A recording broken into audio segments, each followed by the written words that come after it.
Back to the sound.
I just wanna run away on vacation.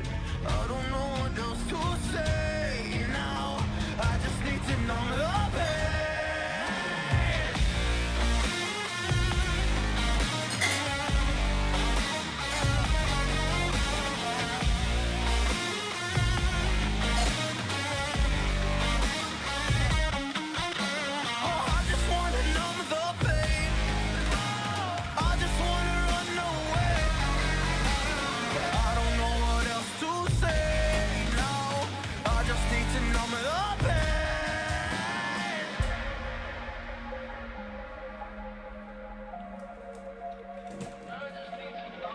Well, maybe I'm done, maybe I've lost. Still putting up a fight because I love my mom, I love my family. When I was young, they would all look after me. I don't know why, but I feel like a burden. I spent my life overthinking my purpose. Can't really cry, I'm so used to the hurt. Trauma keeps up at me at the wrong moment. Oh, I just wanna numb the pain. We're just gonna jump in here. What's up, guys? Bonus stream today. You turn that music down a bit. New webcam. Well, I mean, it's a new web configuration. It's the same camera. Oh, look at that. And it just went to sleep mode. Okay, good. I can wake it up. Okay. What's up, Mazif? So I've been wanting to try. I've been whining and complaining about the webcam on the stream for a while now.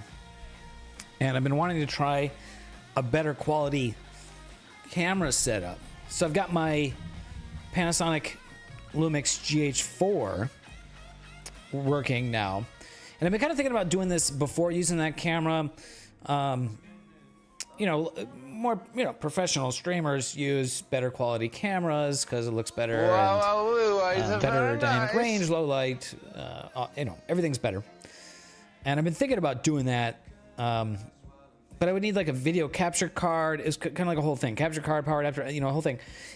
And then for some reason, I don't know, I got inspired to check it out again today, and I Googled it, and it turns out there's an application that you can use it over Wi-Fi.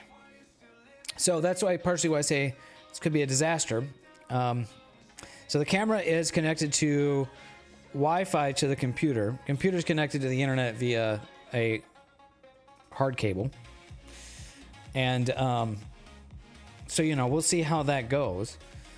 This application is just like something some guy wrote. Just some kind of random executable that you download. Always fun to do that, on the internet. And it works, but it may be too buggy, for production, right? It may just be, not really reliable. So we'll see. Also, the camera is running on battery. So at some point that battery's going to die, and I have another battery, so I can swap them. But then I'm going to have to like disconnect the camera and then reconnect it. And getting the camera to connect to this thing is kind of a whole thing. So yeah, it's kind of, I don't know. It may, that's why I say it may be a disaster. And you know, I've still got the other webcam, you know, because I mean, you guys need to be able to see me, obviously. Also trying vertical camera mode. I don't know, maybe that's kind of cool. You see the hands on the keyboard, and maybe it makes sense when doing, you know, sharing the screen and then having the webcam. I think the 16:9 vertical maybe makes more sense than the you know, than a horizontal video in that sense. So yeah, definitely an experiment today. Thanks for hanging out with me. And we got some CAD stuff to work on, and maybe we'll do some astral processing. And I also want to I need to work on like the overlay. So like I need to work on this mode, and then yeah, the overlay back here, so the chat shows up right. So maybe I'll kind of work on that a little bit. TikTok is where all the hip kids are, right? So that's maybe what we need to do, right? So, but it's cool. You can see the RGB on my keyboard better, you know, here now, and you know, I'll work on the backdrop. What will need work. So, yes. Also, what's up, Mithrodites? Astro, what are you up to on this Friday afternoon? So I'm gonna kind of play with this, and you guys are gonna hang out with me, and yeah. The shirt has a green. Oh, okay. That's the focus peaking. Yeah, I guess I need to turn that off. Oh, that kind of sucks, doesn't it? So the focus, because it's a manual focus lens, so you kind of need the focus peaking to get the focus right.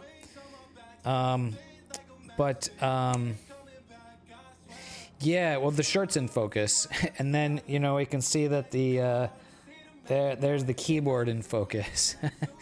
So what's up, Bigley? I guess I can kind of tell. Now I got to figure out how to turn that off, though. And now this is really tricky because I have to like. You thought I just bedazzled it? I mean, sometimes I'm pretty dazzly. So I got to figure out how to turn that off without. I gotta figure out how to turn that off without being able to see the menu, without being able to see the controls. I might have to move the cam. Yeah, I don't know if I can do that. This is a Panasonic Lumix. Whoops, nope, we don't want to set the clock. Panasonic Lumix GH4. And, oh, yep, look at that. Oh, wait. We back? Okay, good. Okay, yeah, so the live view freezes when I hit the menu. So that's cool. No, what? No, I don't want to set the clock. Damn it. It's really hard to do upside down and like on the side.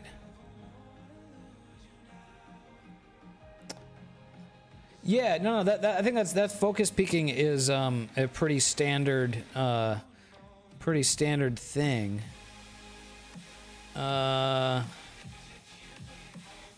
Monitor display. No, not that.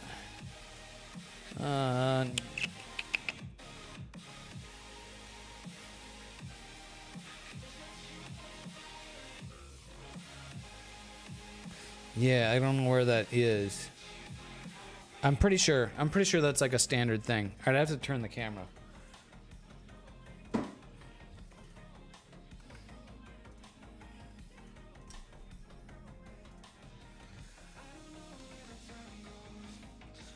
Somewhere in the quick menu. Except now I can't. I don't know if I can get it to. Okay, there. Okay, now we can see that it's on. How do I turn it off? It's in like the quick menu. Not that. Whoops. Is it in the quick menu? White balance, histogram, metering mode. No, that's not it.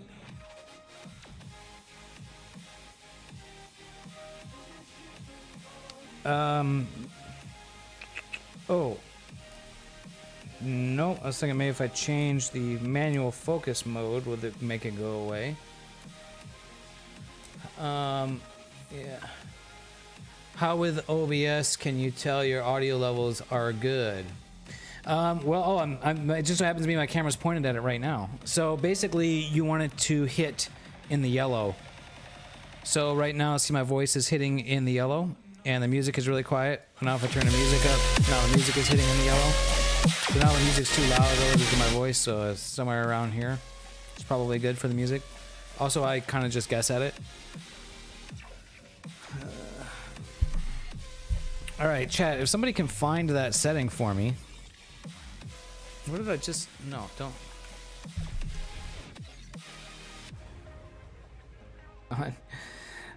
Let's see. Exposure mode.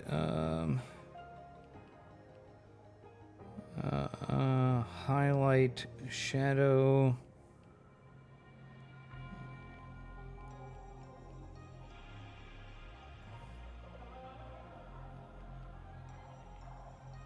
Where the heck is that setting? If somebody that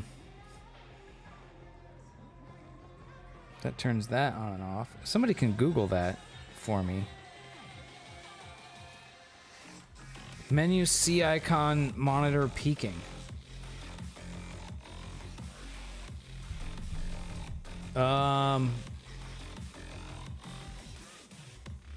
That's the wrong camera. That's Lumix G series. This is GH series. Yeah, I don't know what.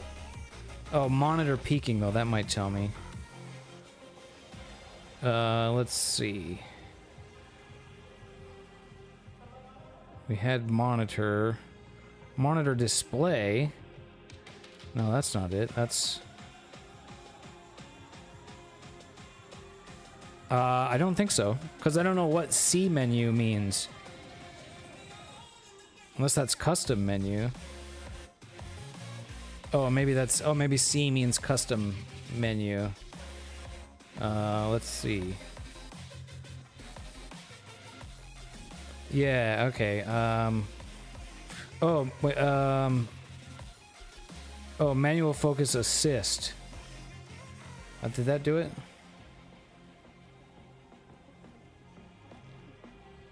No, that's not it. Manual focus.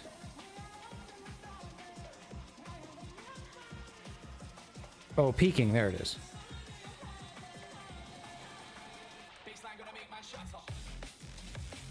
There we go. Okay. All right. Okay, we got it. We got it.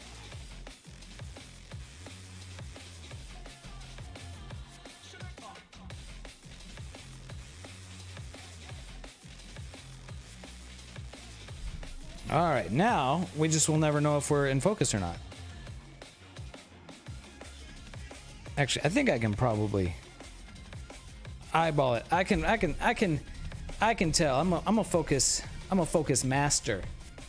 I can tell, you know, keyboard's in focus right there. I'm only looking at the small bit of the display too. So there we go. Look at that. Look at that face in focus. We'll get the full screen going. We'll get that set up.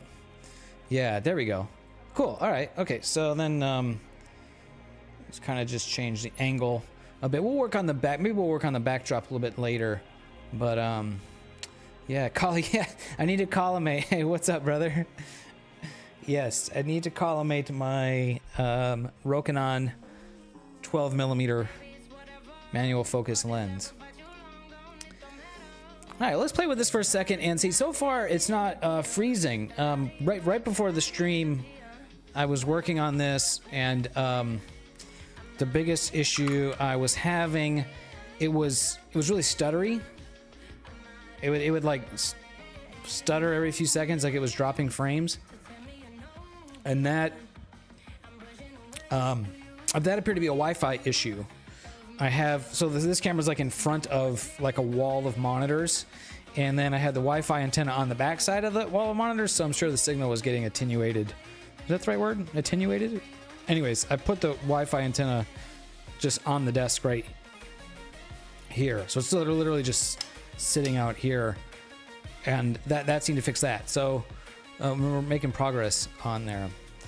One other thing, I don't have any display for the battery, and so the camera will maybe just randomly die.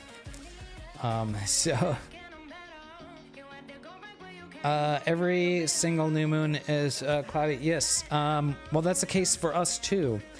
And I just got word that my trip to Mount Wilson tomorrow night got canceled because clouds. So unfortunately, I will not be going up to Mount Wilson to go use the 60-inch telescope. So they rescheduled for, but maybe this is a good thing. They rescheduled for, I think it was April 12th. Let me take a look. So, April 12th, yeah. So they rescheduled for Saturday, April 12th. And at least so far, some of the people have responded saying they're not going to be able to make the reschedule. So there'll be open slots April 12th. So Mithridites, maybe take a look at that. Yeah, take a look. Maybe that can work out. Maybe that can work out. All right, let's take a look at this file for our friend that I said I was going to look at yesterday and totally forgot. I was gonna make I was gonna export a step file for this, so I totally forgot. So let's do a little bit of something, and then maybe we'll play with stream stuff, and we'll download that anyways. I've been kind of just downloading shit.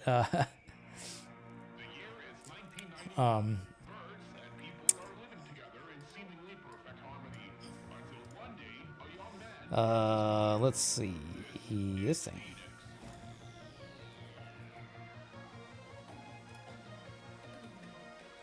Yeah, our friend Devour asked me to convert this to step yesterday, and I totally forgot. So let's virus scan this first of all. Yeah, probably not a problem with that. Scott by Scott, what's up? Oh, the cam went away. Imagine still using SolidWorks in 2025. You know, it's kind of not awesome. I mean, it is and it isn't. Yeah, okay, here we go. Check this out. So yeah, we need to change the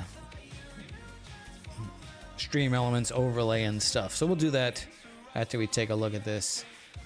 Look at this thing. Yeah, this looks pretty much exactly like an AM5 clone. Or like the Hemi. Yeah.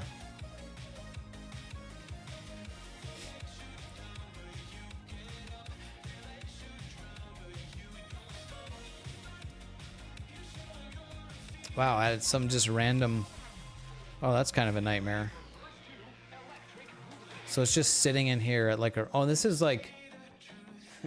It's in like Russian or some shit too. It's in like Russian, and it's just at some random... Wow, this would be really a nightmare to work with.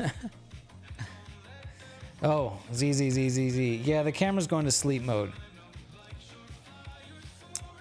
Scott by Scott, we got the GH4 set up as a input device, and it's a little... This is a test stream, so...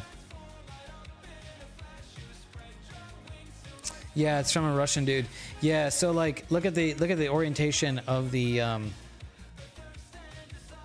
So it's like totally not oriented at all relative to the assembly's origin.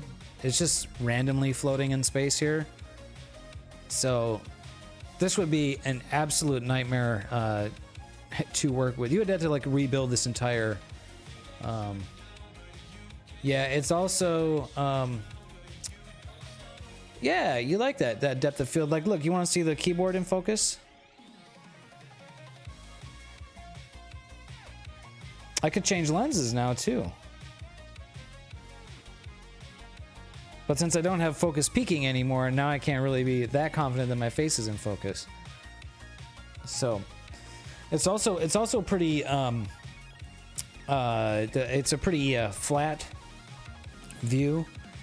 I don't know if I can maybe adjust that, but so yeah, this thing Devour, this was yeah, this was, I don't know if this was designed in SolidWorks, but then it was an assembly and then exported as a SolidWorks part file, not an assembly. So these are just all individual bodies. So there's 605 solid bodies in here.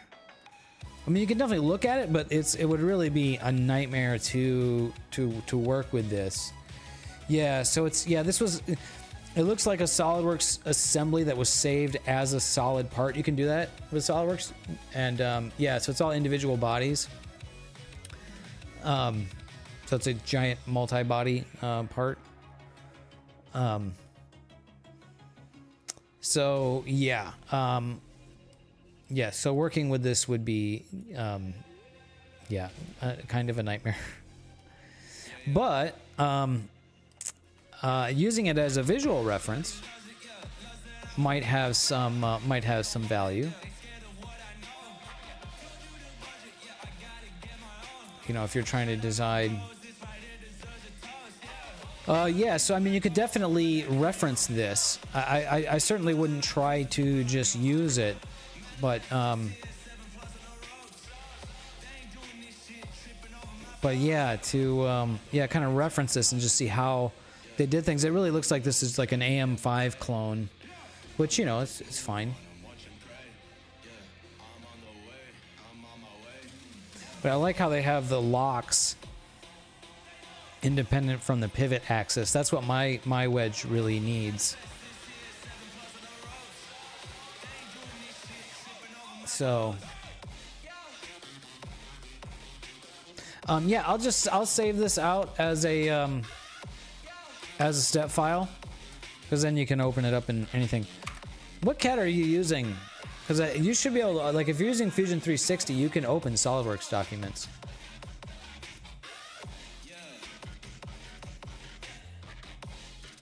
But I will save it as a step, as requested. Fusion 360? Yeah, did you try importing it with Fusion? Or were you telling me it gave you errors or something? Maybe that's... I'm recalling.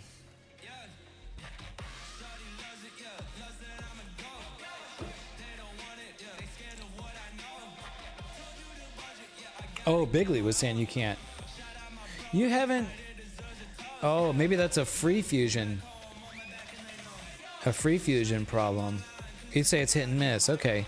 Yeah, I haven't used Fusion 360 in a while, but I've always had no problem with importing SolidWorks documents. Maybe I actually haven't done it as often as I thought I have, now that I'm... Yeah. You're looking at picking up a different filter. Okay, so I have that step file. I'll need to put that in a Google Drive share. Yeah, it's 60 megabytes. I'm just gonna put this on. I'm gonna put this on in a Google Drive folder, and then do me a favor.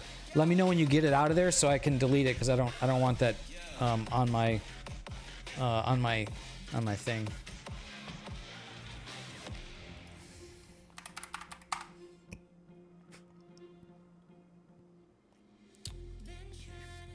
Let me just find it here. Project shared. Let's see. Share. Copy link. Okay, so yeah, I'll post the link to that in the Discord. So let me know when you get it, and then because I want to delete it off of the Google Drive share. And Mithrodites is thinking about getting the Antilla Tri-Band RGB Ultra filter. Let's take a look at that filter. Whoops.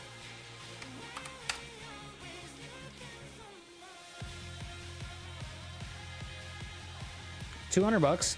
So that's about the cost of a decent filter.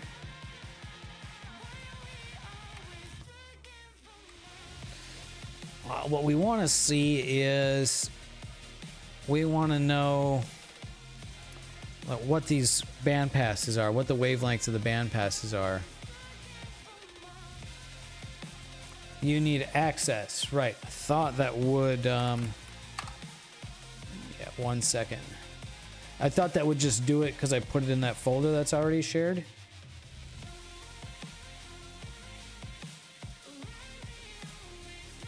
Okay, try it again. Refresh the page and try it again. You should be able to get it. Quad band is better. Well, it depends on what you're trying to image. If you're trying to image emission nebulae, then tri-band would definitely be better.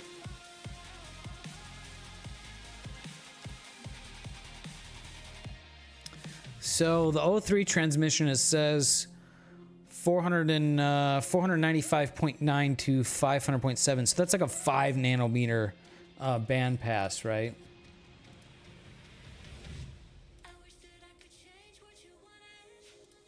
And let me just ban that bot there. That was our daily chat bot. So get that out of here. Yeah, so at least that Oxygen 3 is a 5 nanometer band pass. Doesn't give us a range there. Cool, man. All right, got it.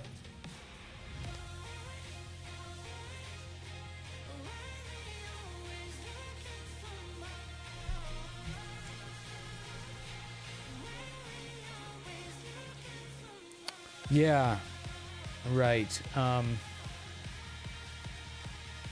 Yeah, I think well, it's showing the range. I'm not sure what the lines, yeah, are showing. I mean, I guess you can kind of just sort of. Oh, no, yeah, never mind. Yeah, no, I think the line is. I think this is just telling you as a reference. The H alpha signal is at. The O3 signal is at these wavelengths, and that's what the lines are showing you. And then, yeah. So then the purple line is the bandpass that it allows. I just saw that video. I didn't watch it. I saw the thumbnail for that video. Oh, and now I realize you guys are probably seeing the zebra stripes on the mic now too, aren't you? There, it's gone, and there we go. Okay, so that's another setting to turn off in the yeah, that's another setting. That's the exposure peaking, which I can just turn the exposure down a little bit, and now it goes away. So I don't have to go dig through the menus again to figure out where to turn that off. One thing that sucks now when I go to when I use this camera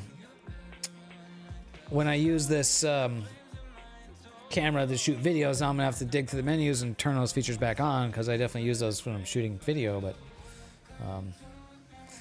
yeah. So what makes you think you want this filter, Myth?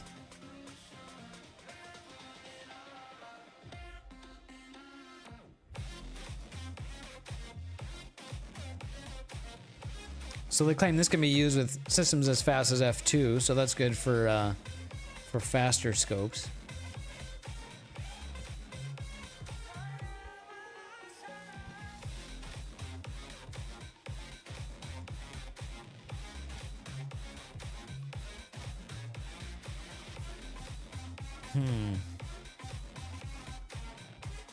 Yeah.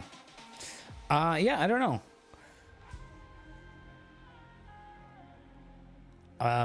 Give it a try and let us know.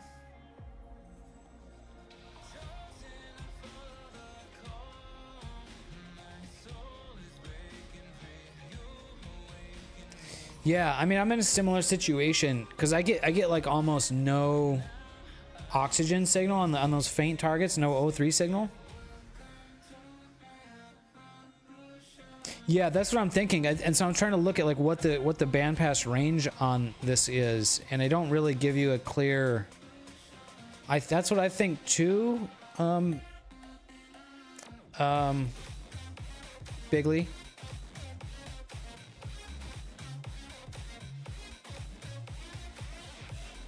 Yeah, so yeah, it's I don't know, it's kind of hard to shop for these things.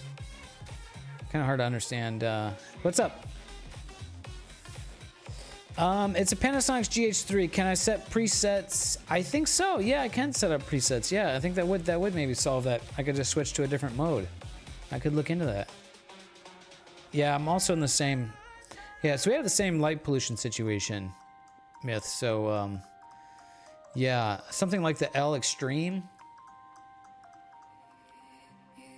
Yeah, you wouldn't use that in the dark skies.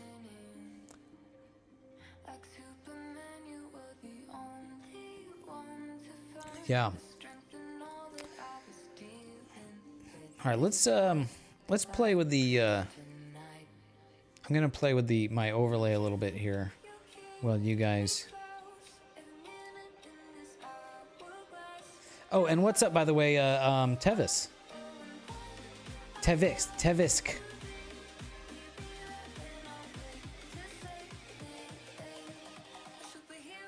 So let me see. I could. Okay, that still needs to be big enough to read.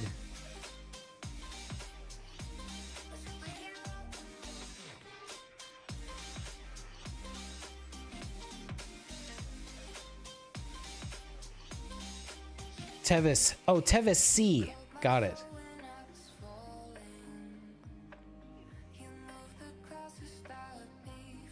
Oh, yeah. So you probably wouldn't want the tri-band. Yeah, tri-band's probably more for like broadband targets.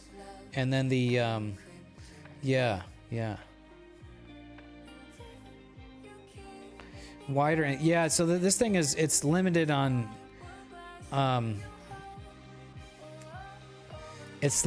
what I can do.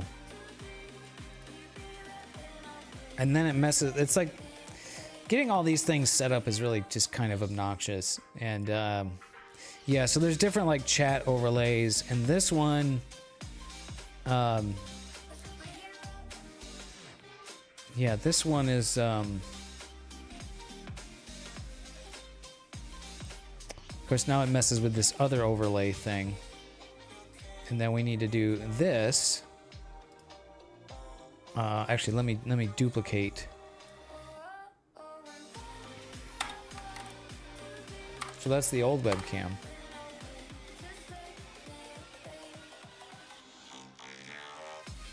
Background song artist title.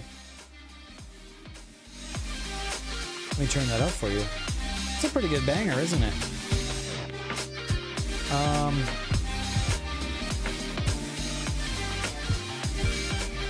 It's from a playlist. Let me see if I can figure it out. 40 minutes.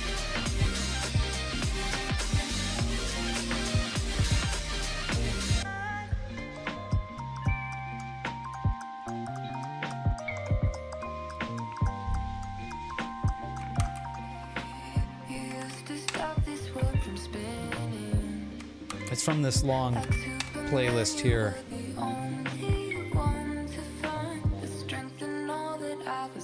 Sometimes this has some real good bangers. I have little experience too. Alright, let's delete that. Okay, and now I'm gonna disappear for a minute. Oh no, delete it. Yes. And then add a window capture.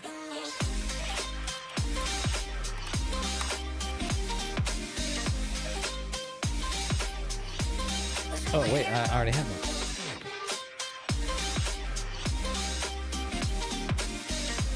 Okay, now you have horizontal, Dave, but we need to rotate that. Whoop, not that way. Transform 180 degrees. There we go. Now we have vertical, Dave. So this is kind of lame, though. I need to like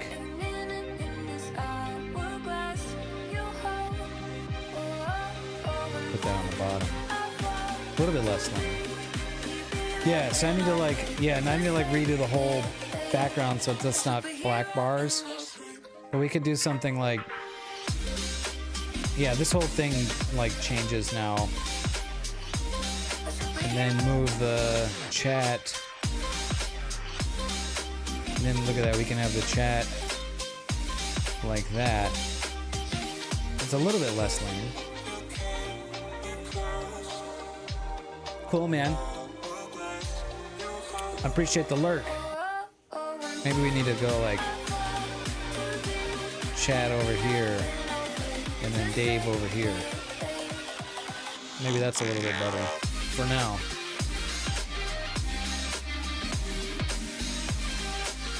Or need to be like here. Yeah, I don't know. A little bigger.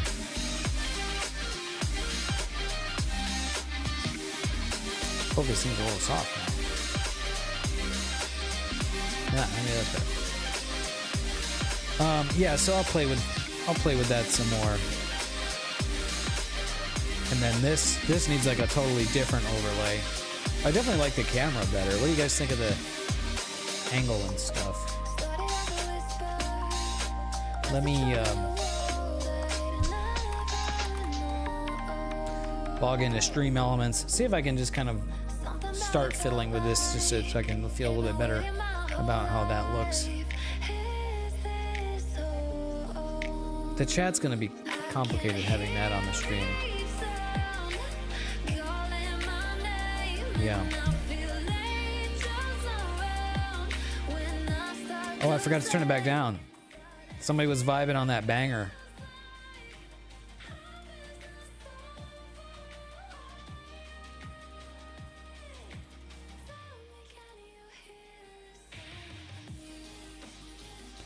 Yeah, so if you're not familiar with this thing, like the things down here that show like the latest subscriber and stuff and like the outline, the border outline and stuff is this this overlay service that's like a separate website, Stream Elements, and it's kind of annoying to use. It's very annoying to use.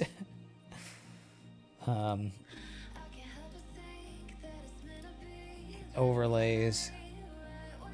So I don't even know which overlay.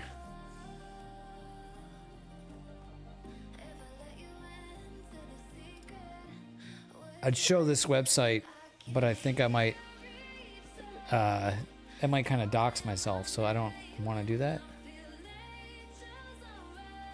And then like, can I duplicate this? I really don't want to. Oh yeah, okay, I can.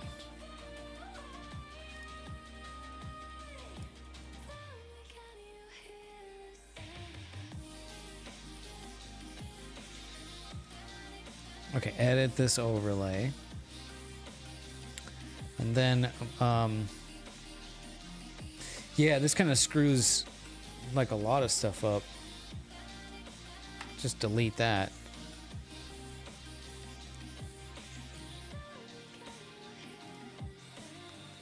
Yeah, and then like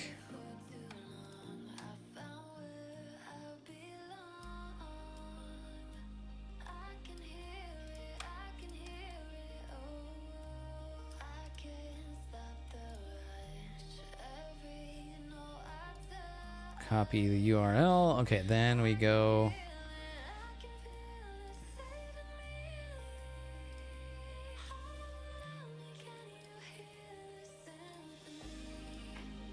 a new browser source. Yeah, I gotta see if I can change that sleep mode.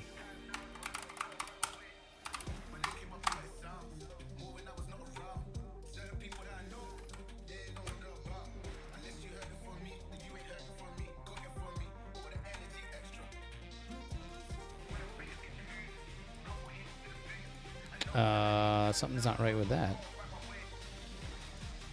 Copy URL.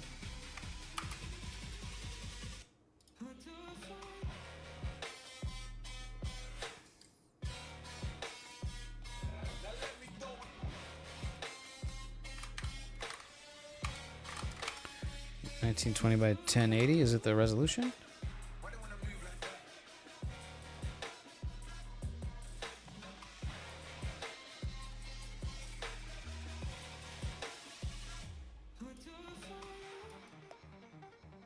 There we go.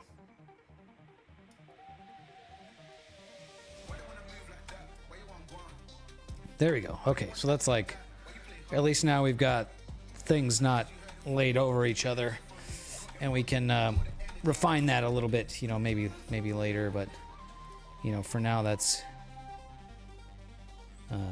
maybe that's okay.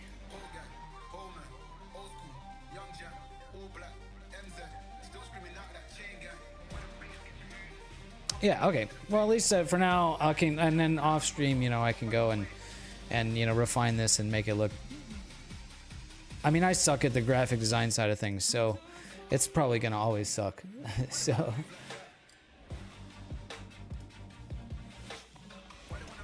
But that's at least more usable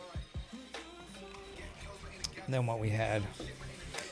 Okay, so the next piece of thing to mess with.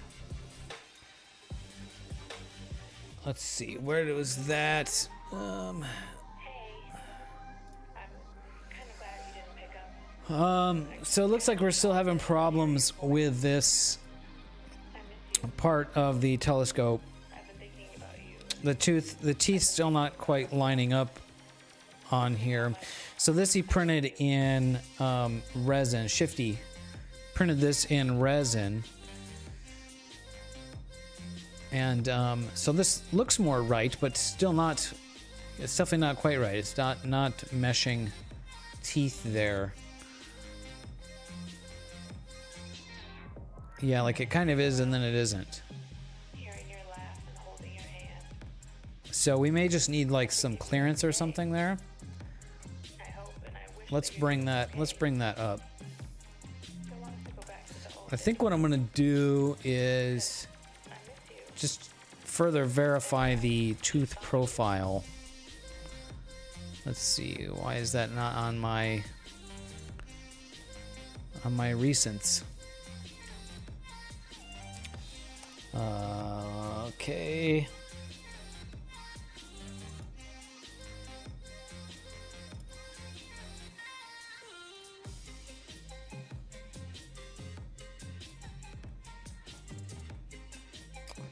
Let's see, what is this one?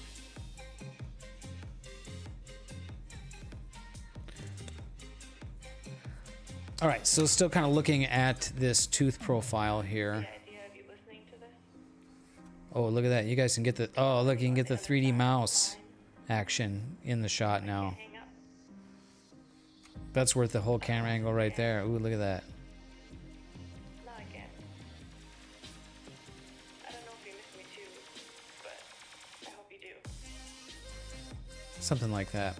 Okay, so let's see. I wonder if we can find.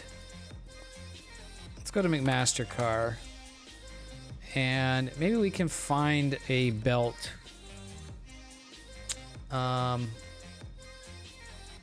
Yeah.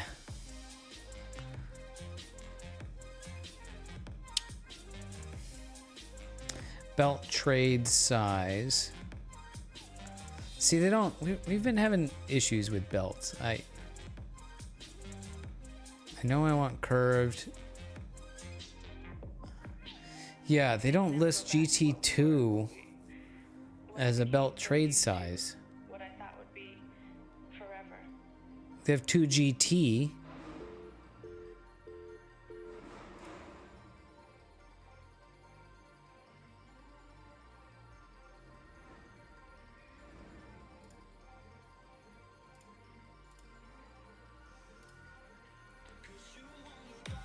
$2mm pitch. Let's download this and then see if we can get it imported. And I'm gonna play with the camera some more here. See if I can change that timeout setting.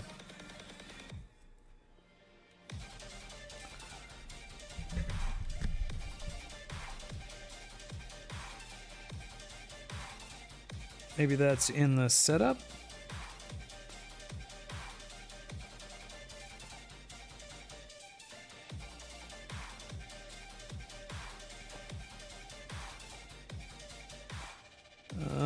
Let's see.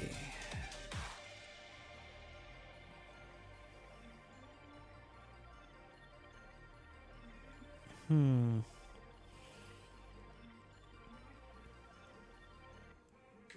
I offer you a nice egg in this trying time?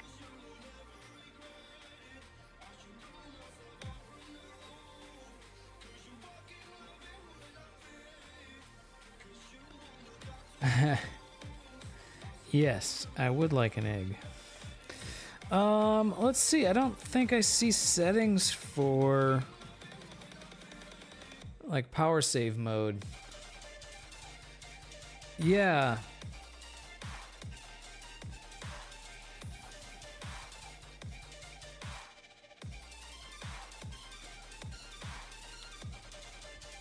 I can turn the zebras off.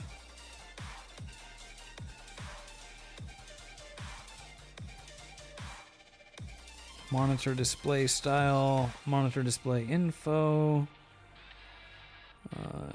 quick dial set, video button, touch settings, menu guide, speaker volume, monitor display, we've been there. Battery use priority. Oh, that's if you have a grip.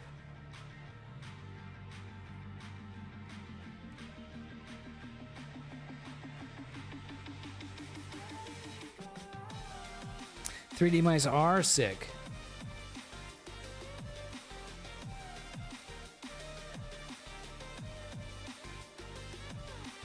Oh. Yeah, that's I won't do CAD without a 3D mouse.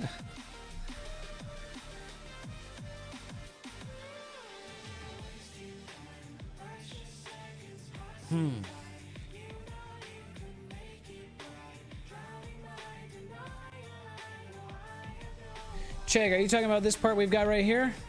The belt? We're working on that right now, and then I got distracted with the camera.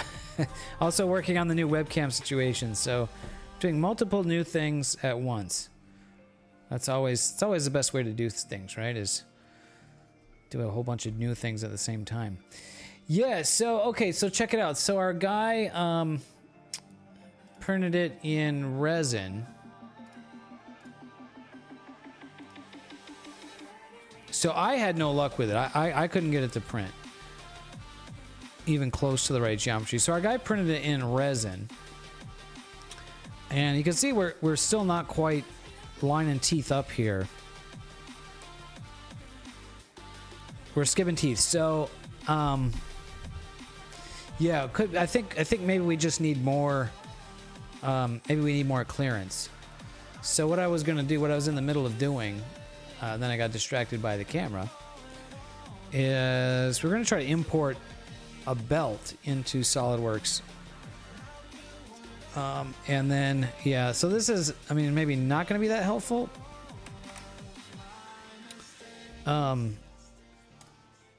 Because it's flat.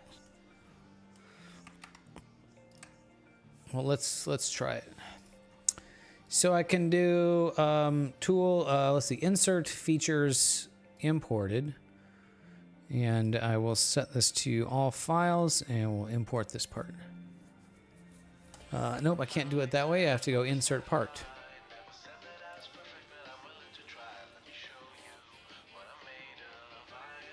Yes, they're available online, Chegg. But I'll yes, I can. Oh, the step file is going to be like the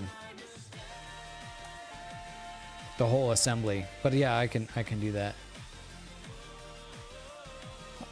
Let's see. This is the focuser, the helical 3D printed helical focuser for the telescope, and the camera appears to have frozen. Stream still going, camera frozen. Is that the camera or is that the software? It's the software.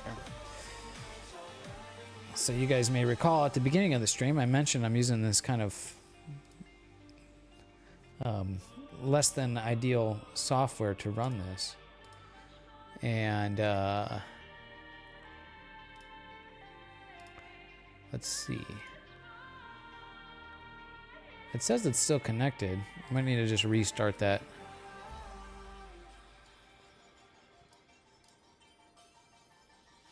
Yeah, there it goes. Okay, so if the camera freezes, I just have to restart it, which is annoying, but it does work. Okay, so let's grab this and let's we need to do a rotation. Rotate it about the x-axis.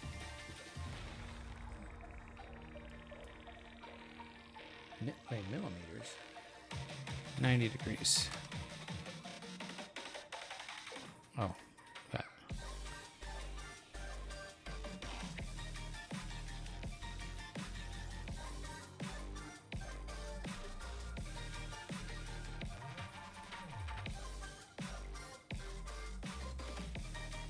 What the heck? Why is that?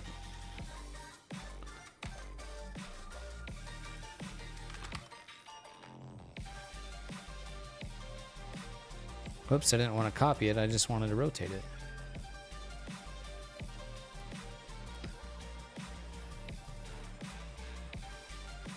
This is maybe a kind of a lame way of doing this. I should have done an assembly. Oh yeah, you know what? Hold on. This is dumb. I'll make a new assembly.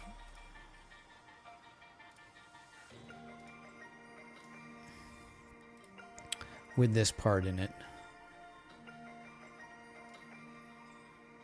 Yeah, so this is Tevis. We've been having problems with printing these teeth here. Getting those teeth to print appropriately.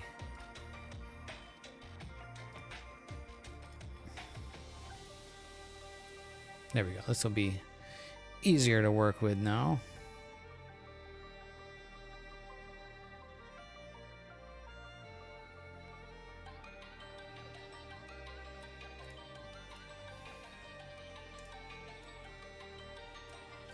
Well, I don't know if we can really tell much from here.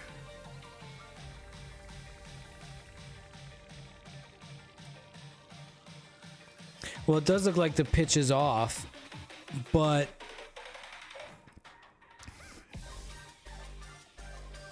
I think the tooth shape looks appropriate, but just that the pitch is off. Of course, this is like a gear rack. This is a flat rack, and then if you curved it, you turn it.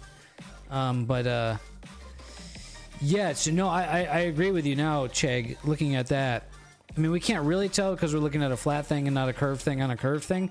But, I mean, clearly, if you bent that, it would still not fit right.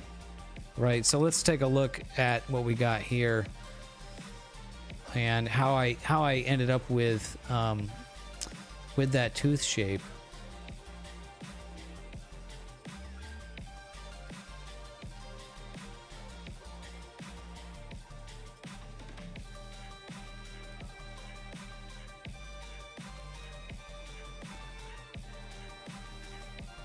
I don't know how I ended up with this.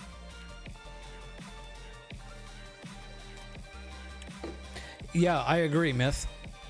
That and that agrees with the real world, you know, part that we saw, right? So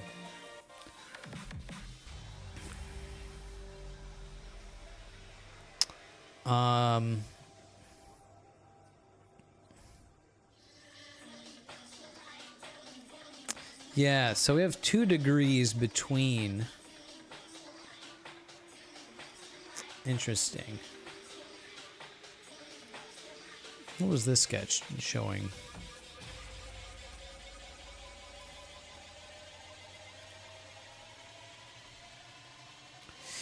Yeah, so how we figure out the Yeah, the pitch on that.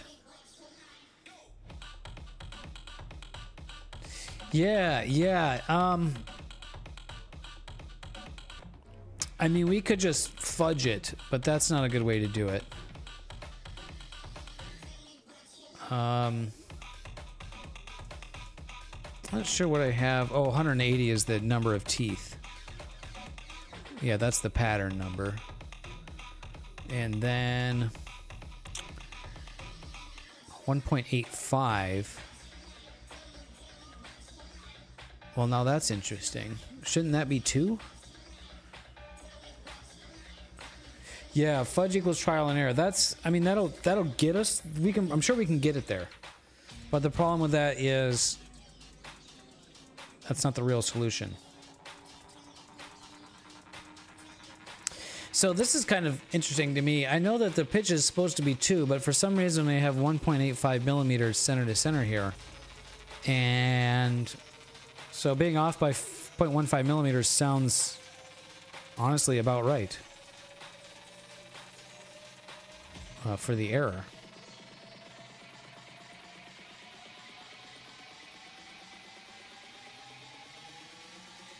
And then 2 degree spacing. So that's gonna break. That would mean this diameter would need to be larger.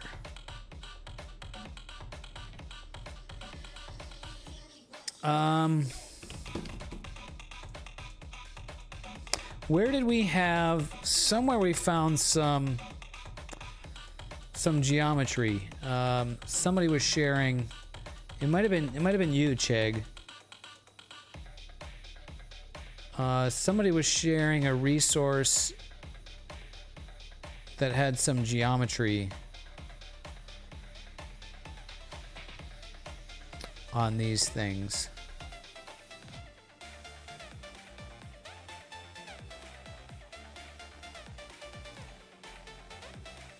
Yeah. Yeah, this guy's page.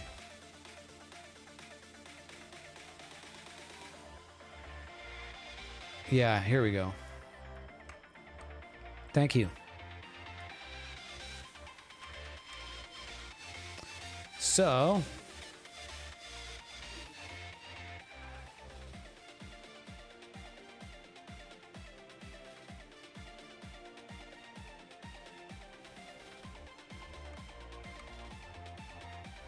all right, we got a diagram, but we need these dimensions.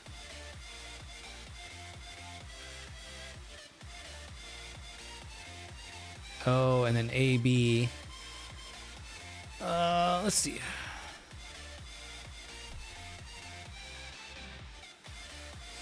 Yeah, 180 teeth.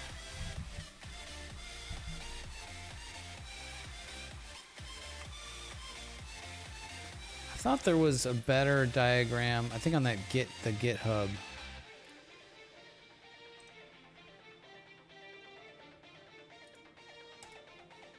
Interesting. Yeah, that's kind of what I just was looking at. Because if I change this, yeah, I can see that's literally what I have here. So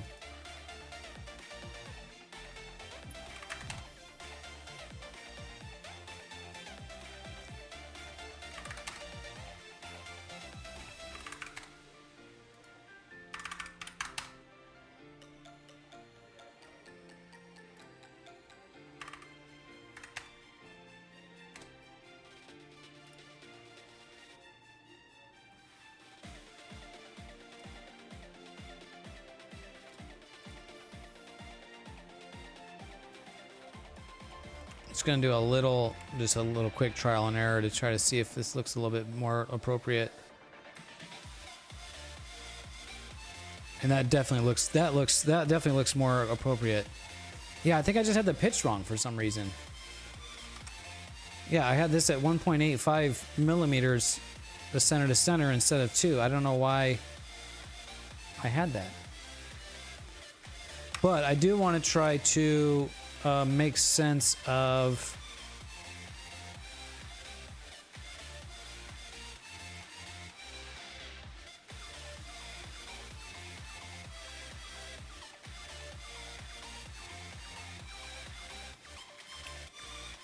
of this drawing here. Solve for the variables. Well, that doesn't... Huh.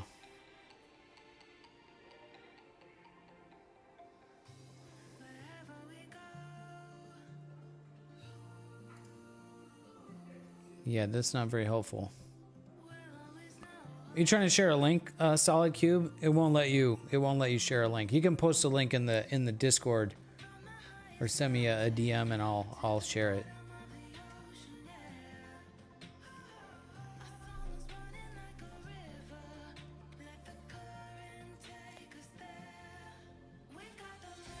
Yeah, that's not very helpful.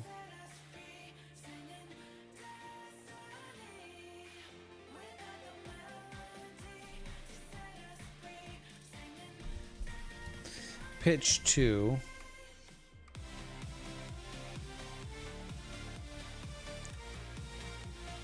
Okay, pitch 2. So center to center should be 2 millimeters. That's what I drew.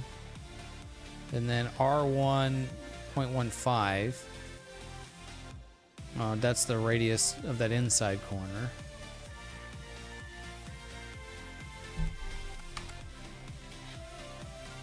R2. Oh, yeah, okay. And B, 0.4.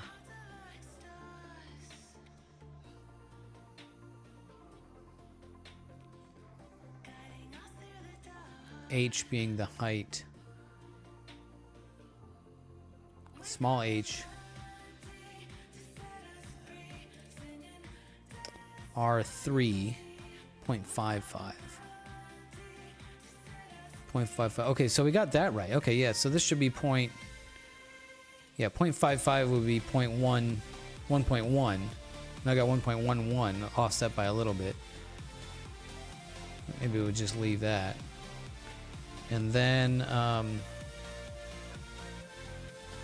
yeah, so that's... I think that's right. Okay, now we need to modify this next step.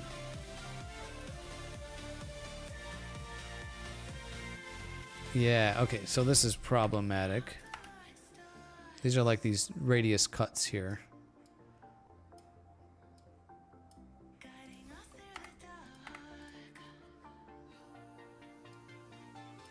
Yeah, Chegg, why don't you use your tool to generate, and then I'll keep working on doing it manually, and then we can compare.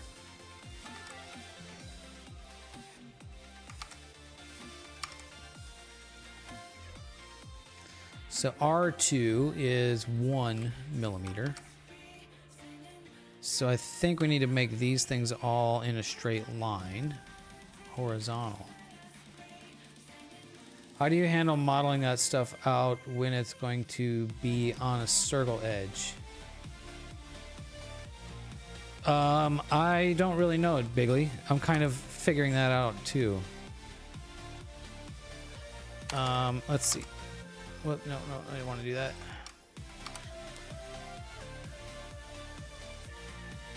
R2, 1. Okay, so that should be, these should be, yeah. I've got those both being 2. They're 2, okay, they're 2. And then B is the distance, so that's 4. 0.4.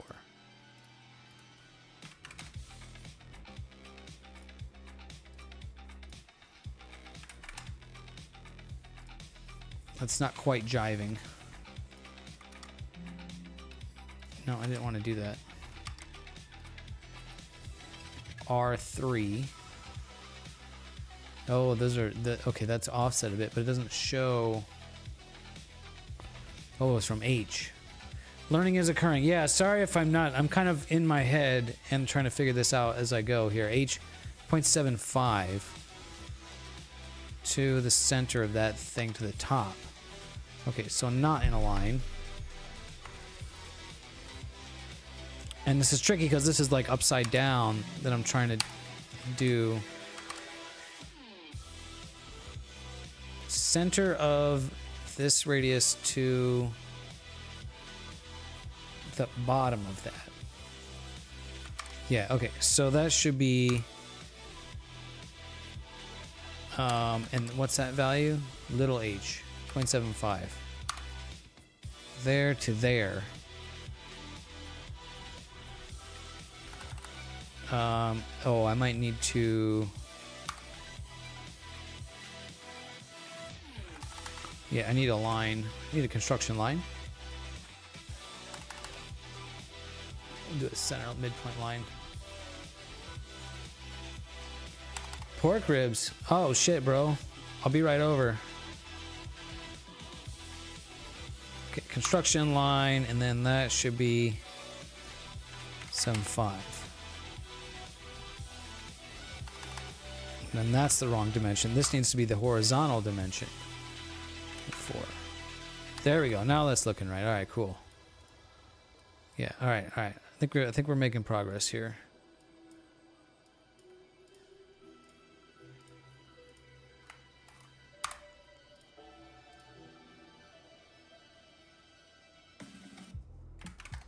Sometimes I'm right.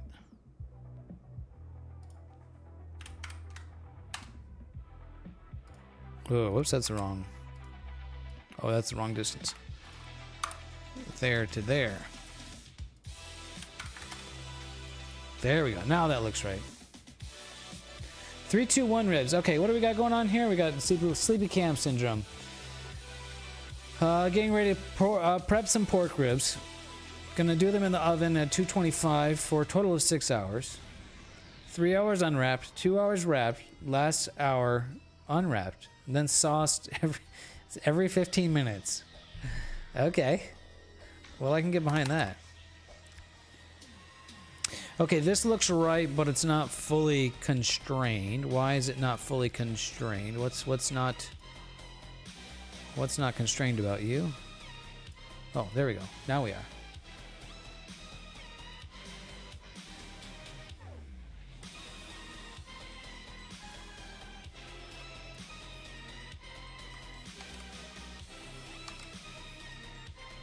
All right, now this looks perfect. This looks exactly right. I think I just did a dum-dum. For some reason, I had a 1.85 pitch instead of 2. Sometimes I smart, sometimes I dum-dum.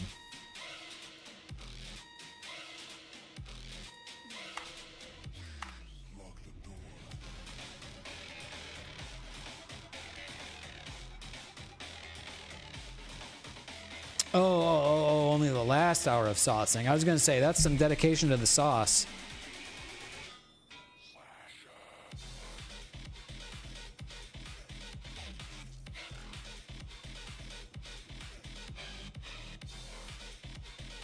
Oh, did I just... Oh, whoopsie daisy. I don't need that anymore.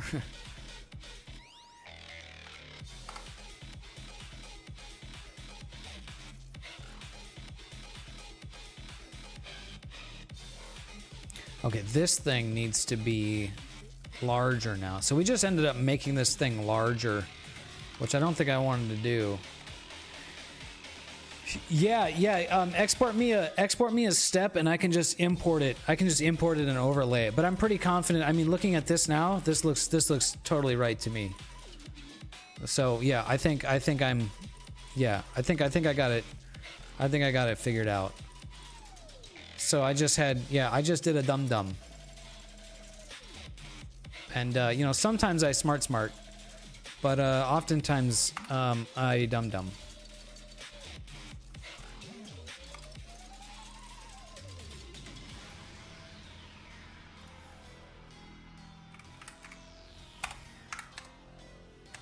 Yeah, you can just tell by looking at it. It looks more correct now. But I have some other things that are not correct. Yeah, okay, that's not correct.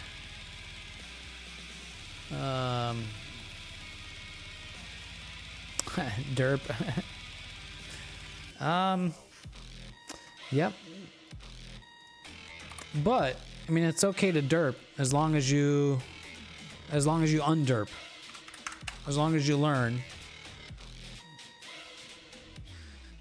then you should be good. So I think that fixed it. I think we solved it.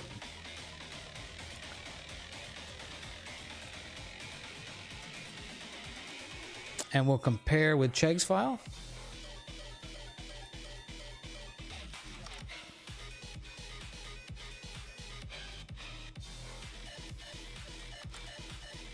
And yeah, okay. So then, yeah, let's open up the file that Chegg generated.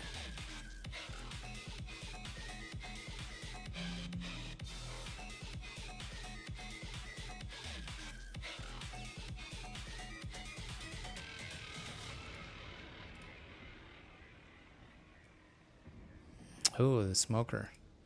Oh, so yesterday, kind of a fun story. Let me insert this and then we'll.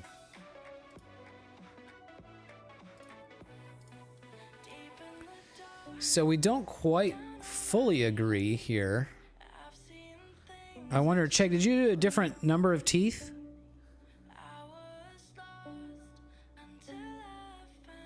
It looks like he just did like one fewer tooths. 'Cause I think I have 180 teeth. You did do 180? I should have 180 also.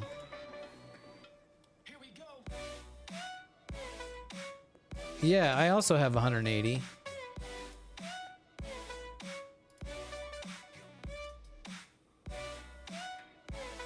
So that's now why did that? Whoa, that's that was unintended.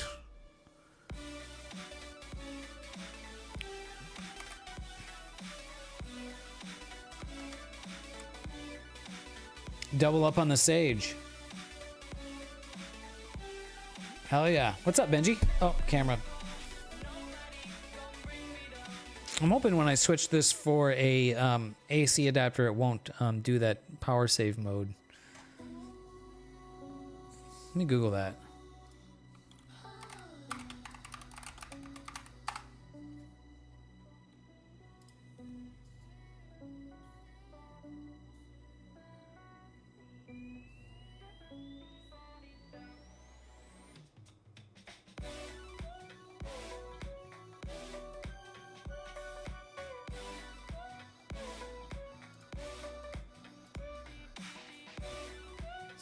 Google's stupid AI thing is pretty freaking worthless.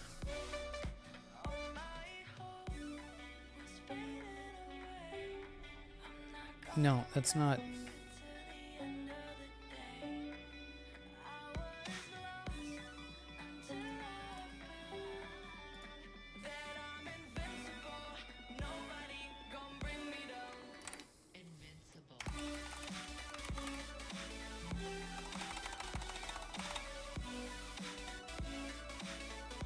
Alright, we'll look that up later. It is a Panasonic GH4.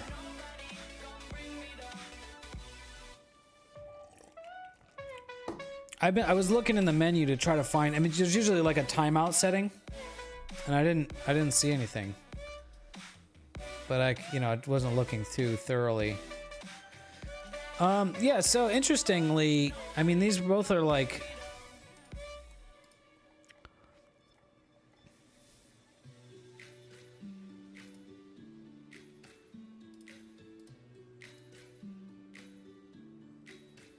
Yeah, they both look, the tooth profiles look the same.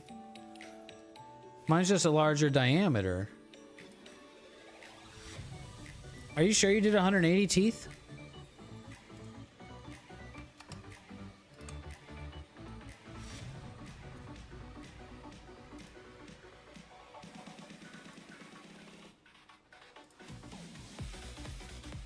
This says 180.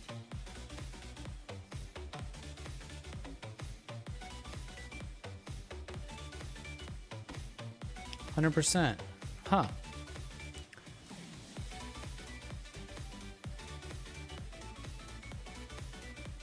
Well, then that's interesting. Trying to find my settings here.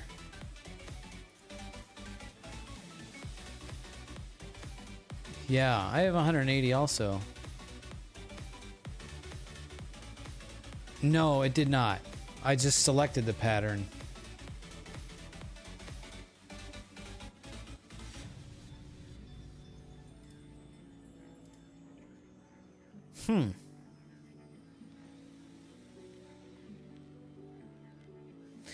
Yeah, in economy menu, but I don't know where the economy menu is. Let's try and find it. See if we can solve two things today. Menu.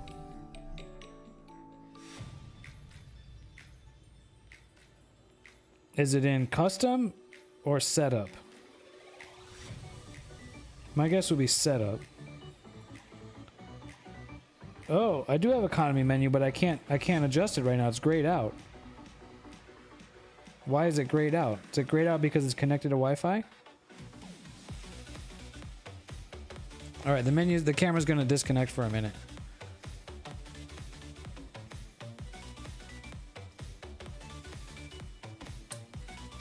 And we'll try, sleep mode, 5 minutes. Off.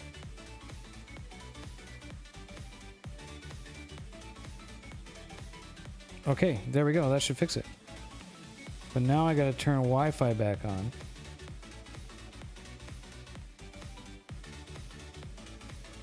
Wi-Fi. Wi-Fi function. Okay, now it says it's connecting. Trying to connect. Thank you, One Solid Cube. Okay, now I have to go... We're still evaluating whether or not this is gonna like actually work for me. You know, if it's unreliable or if it's totally a pain in the butt, then it's, you know, it's not worth it. But that looks like it connected. Live view. There we go. Okay, look at that. Came right back on. Cool. All right. It's a little bit weird. This application is just a little fudgy to use, but yeah, cool. All right. So we fixed that, solved that problem. Hopefully. Of course, now the battery's going to die in like 2 minutes. So, but if this works, if the camera works and we like it, if I like it, then I will. I'll buy an AC adapter. It's actually like in my Amazon shopping cart right now, and I was about to buy it, but I was like, nah, maybe let's try it first. You know, like let's see if actually this is gonna work, and then we'll worry about that. Okay, so I mean now, I mean what I've got, I mean looks like it'll work. But why we have a discrepancy in the size here is interesting.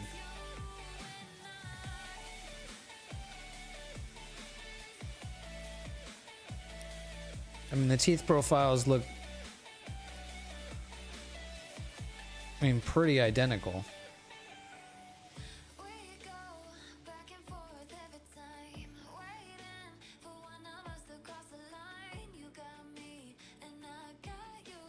Yeah, I mean, like if I push this into here, you can see the lines are like, I guess not quite identical. Yeah. Well, the number of teeth should drive that.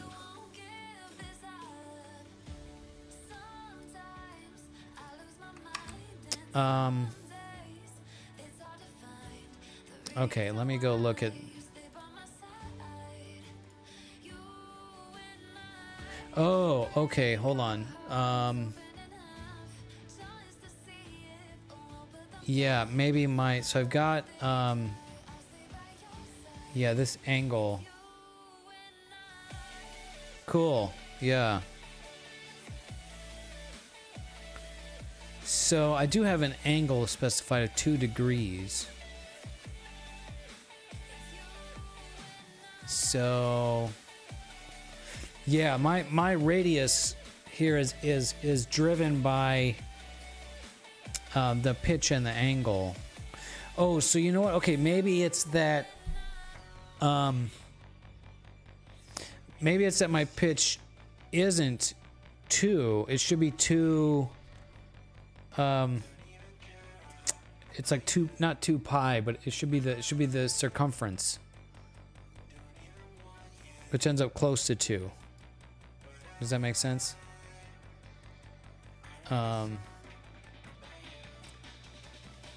what's the arc distance? It shouldn't be exactly 2, it should be a little bit less. I think that's where we ended up with 1.85.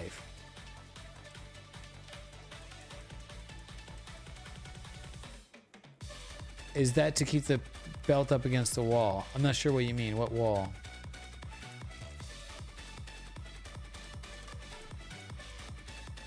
Yeah,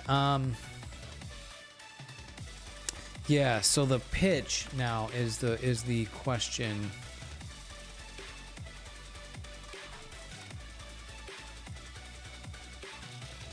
I mean, the pitch is 2, but that's if it's straight. Yeah, we're on a curved surface. Yeah, I think that's where we had 1.85 from. Well, we know that's wrong.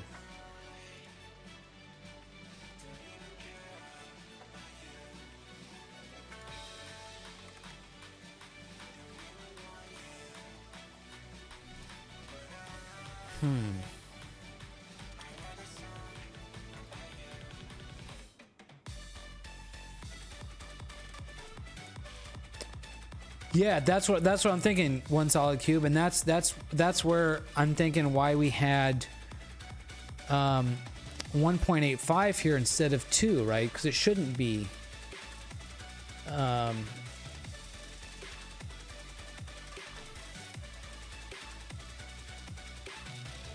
Yeah, so how do we figure out what that value is? It's like the circular pitch is not exactly 2. If the flat is 2. Oh, it looks like the monitor still does turn off. Thanks, camera thing. Great.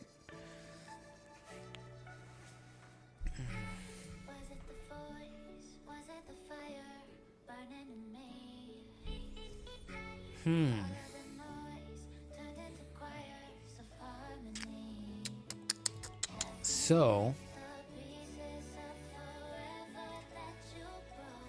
or am I not looking at that?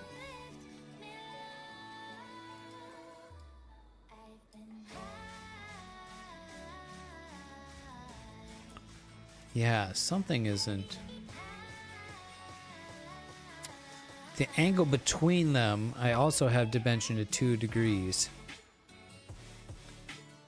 And that should be, because that's 360 divided by 180, the number of teeth. So that should be for sure. So how do we figure out? Yeah, this isn't a gear rack though.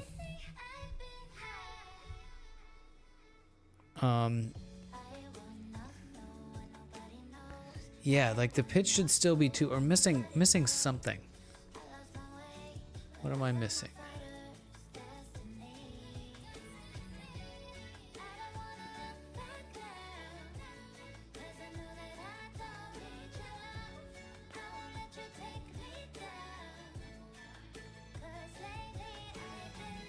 Oh, interesting.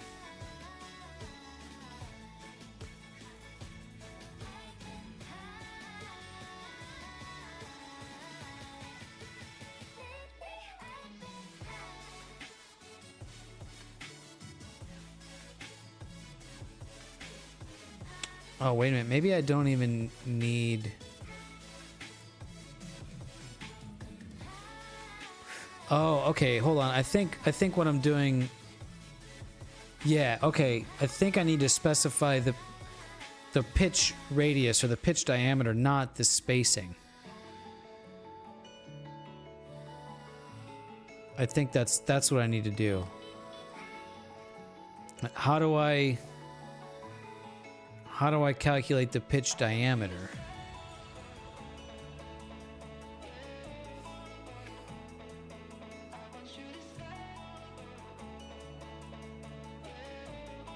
Yeah.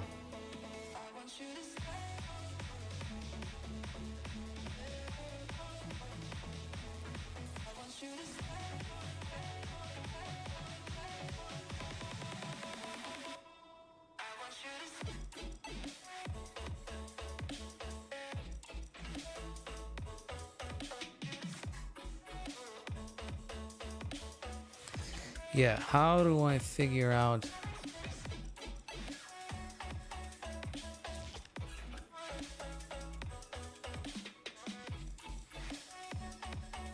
Yeah,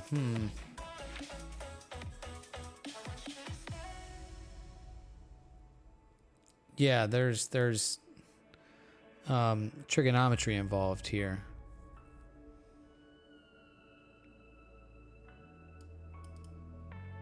Yeah, everything is always more complex than we think it should be.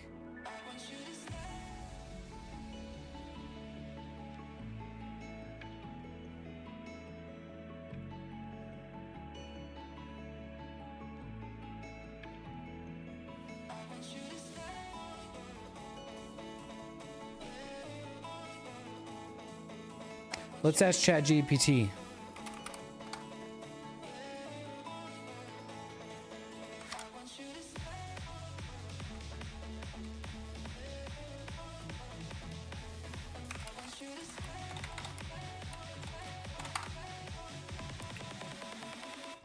I asked ChatGPT to respond to me as a pirate the other day, and it hasn't stopped. So I guess we'll continue that. We'll just continue that with me.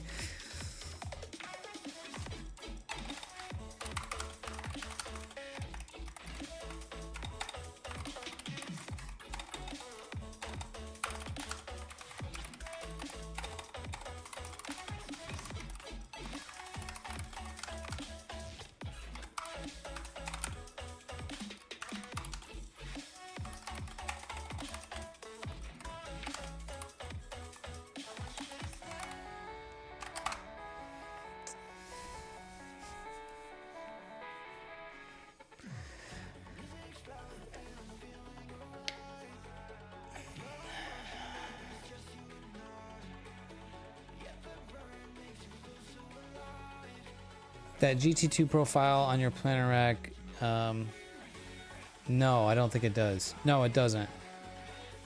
Yeah, exactly. What's a pirate's favorite letter? Should I ask him? What is your...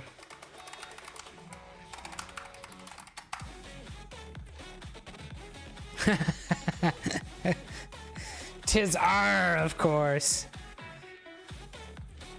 Good job, ChatGPT. Okay, so this is really simple. Pitch diameter is number of teeth times pitch divided by pi. Pitch diameter 114.6 millimeters. Okay, so let's try that. First of all, what do I have it set to? Let's see. Sorry, what did he say? 114.6 divided by 2, because I have the radius here. 57.3. That's what I have. That's what I have. So...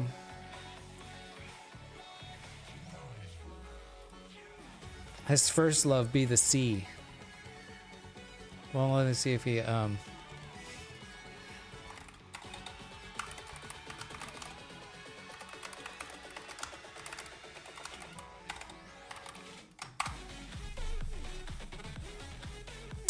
See, there you go.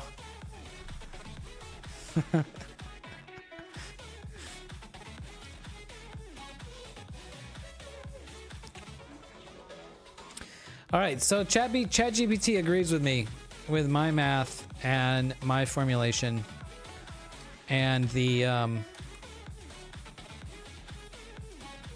so yeah, I'm not sure. I have no idea what's going on, why these two don't agree. I mean, just eyeballing, just looking at this, to me, this looks like this will work.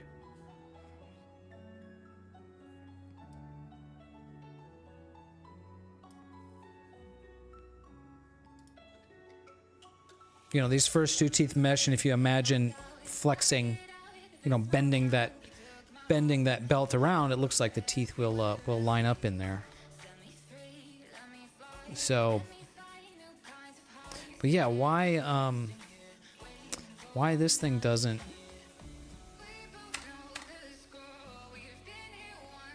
you know, why this doesn't agree.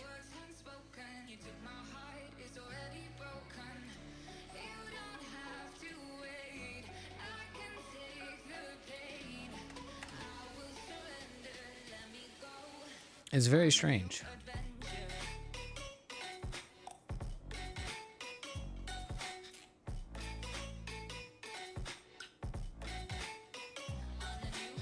And the whole thing is just like offset uniformly.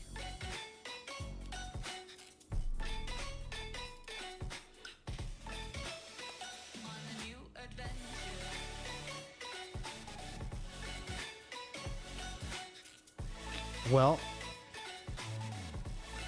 I mean, I kind of don't. Nah, I don't want to say I don't care. It's like as long as it works, you know, if it works, it works. But we definitely want to know what's going on.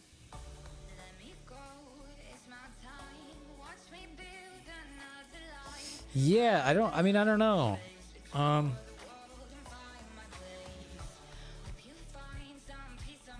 You just use that script to generate it, right? That we were looking at. You use this timing belt pulley script.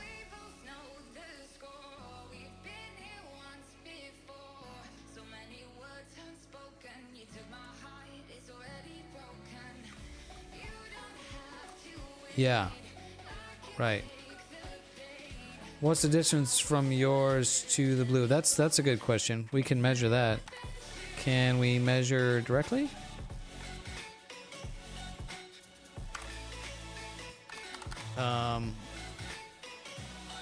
Kind of need to do a sketch for that.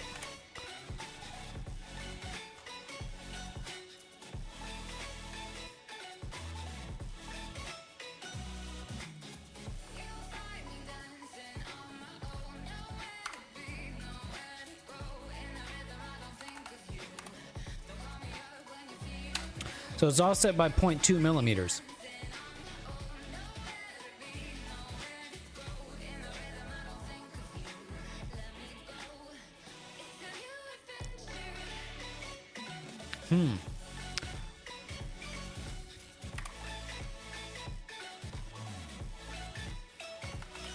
Yeah, so it's offset by 0.2 millimeters. So is this just I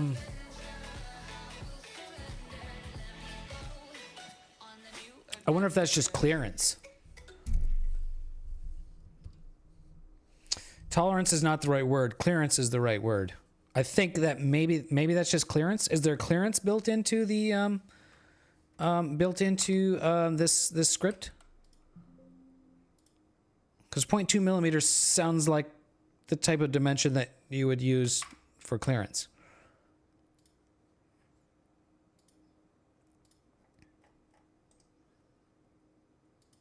Not that you know of.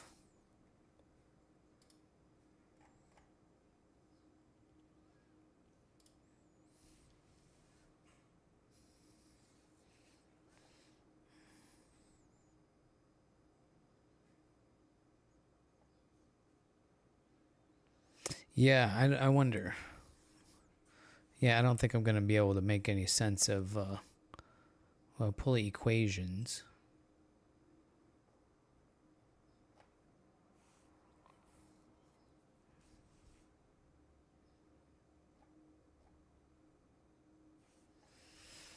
Yeah, we've got a line. He's converting from like polar to Cartesian coordinates, I think is what I read. And so that's partially a lot of what's going on in here. And maybe that's just necessary for the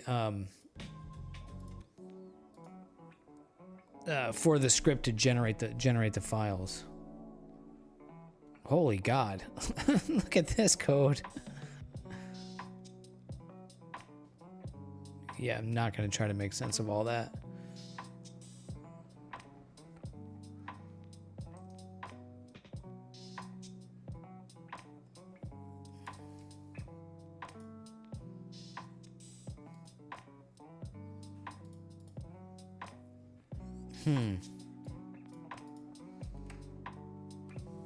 Well, I mean, we can print them and try it. But, Yeah. I mean, I'm not afraid of math, but I mean, that was just like a lot.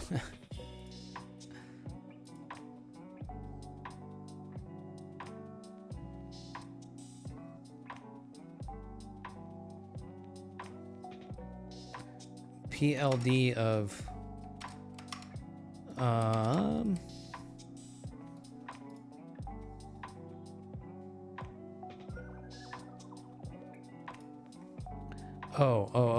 the table. Oh, PLD 0.254. What is PLD though?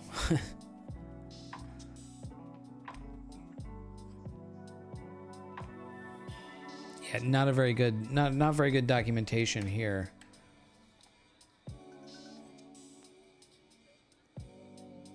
Some, yeah, the belt. So that, yeah, maybe that is clearance.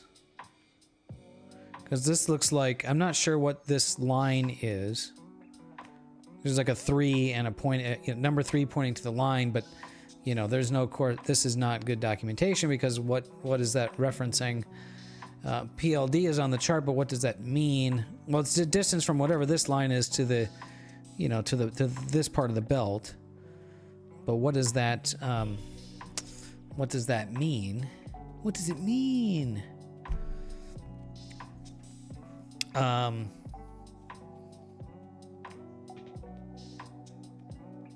But that could, yeah, maybe that is kind of where we're seeing 0.2, and this, it may be more than 0.2 millimeters actually also. Okay, it's less than 0.2 millimeters. It's 0.178 millimeters. What does it mean?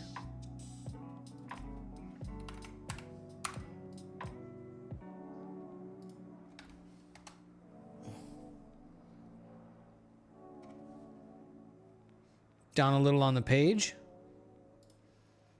Yeah, that's also 0.18 millimeters.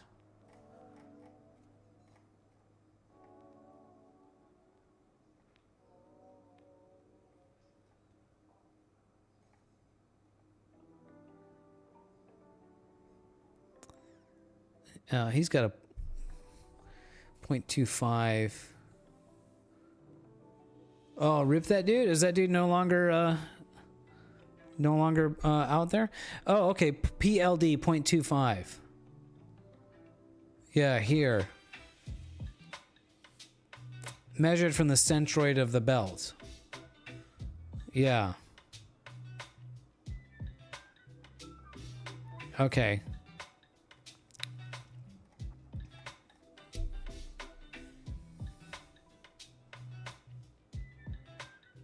Double rainbow guy. Yeah, well, that's too bad.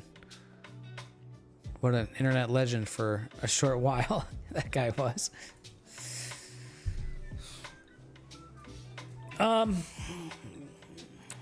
Okay, well,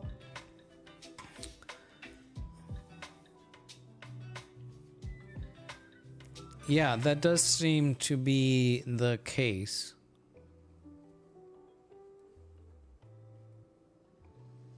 PLD 0.25.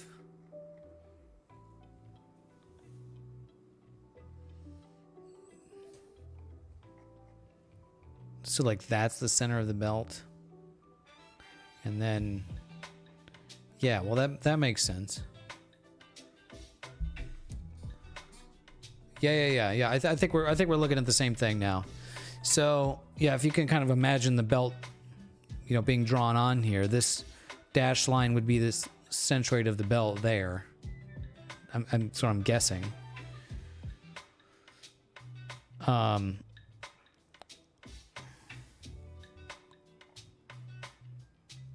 And then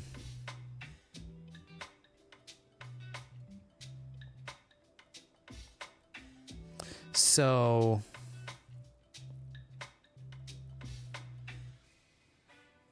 yeah, maybe this is, so is my tooth profile off here then?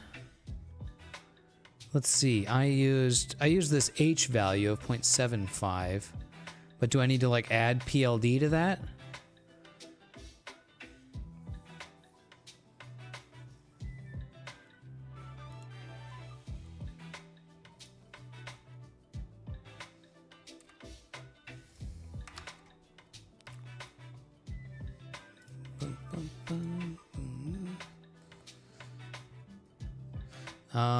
No, that wasn't there. That was this cut.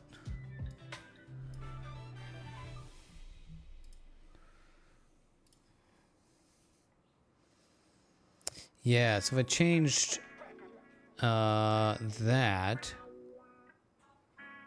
yeah, that won't change. No, I don't think that's changing. So I don't think that's changing, that PLD value isn't changing the center of these, you know, of the tooth profile.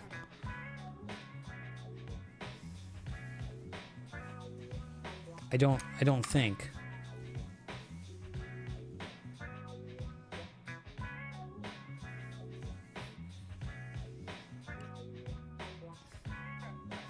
Unless maybe I have the pitch. No. Well, let's see. No, pitch diameter. No, not according to ChatGPT. Unless the pitch is okay. Maybe this is it. I've got the pitch at the center of the circles, but maybe that's not it.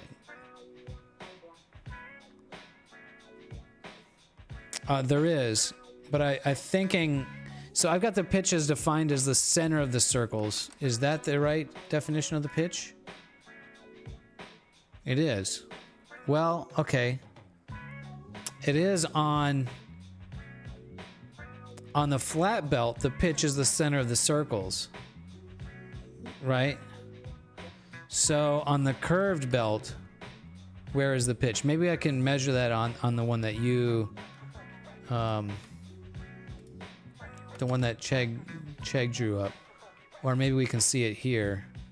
No, we don't see it here.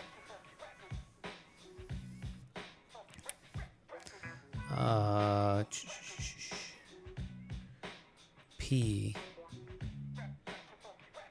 Is that the pitch? Is that the pitch circle?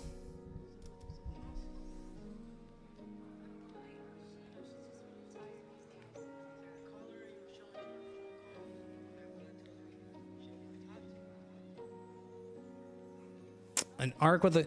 Okay, so...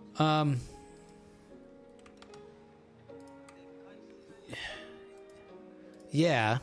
Alright, hold on. Okay, my pitch diameter is correct. But where on these circles is the pitch diameter? Right, you know what I'm saying? So I dimension it to the center of the circles, but I'm thinking that's wrong. Should that be the top of the circles?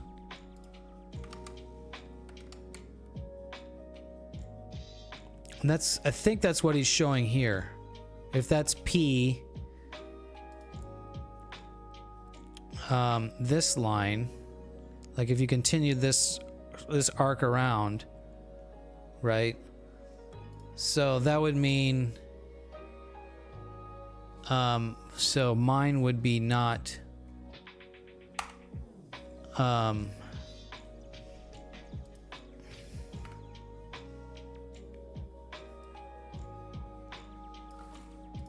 so that would be like this.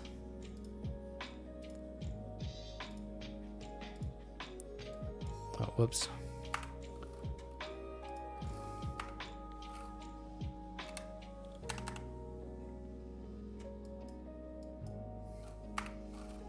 Dimension, that is 180 times 2, so yeah, 114.6 divided by 2.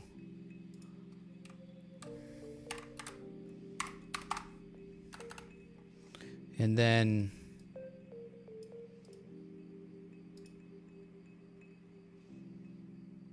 oh shoot, why am I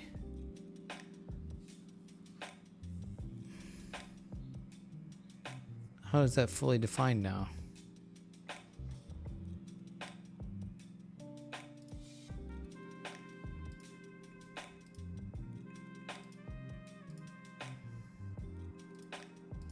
How is that fully defined? That's weird.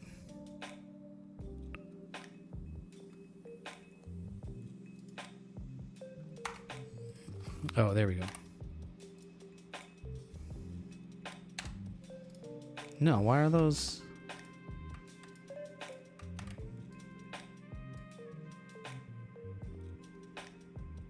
Oh.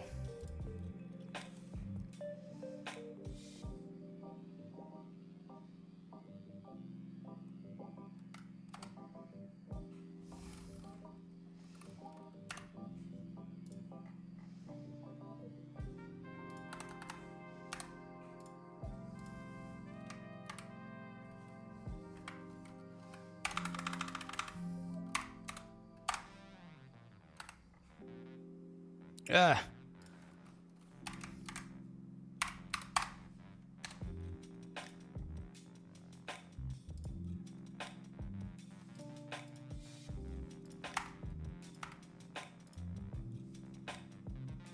Okay, I think this is actually looking... I think this is looking right now.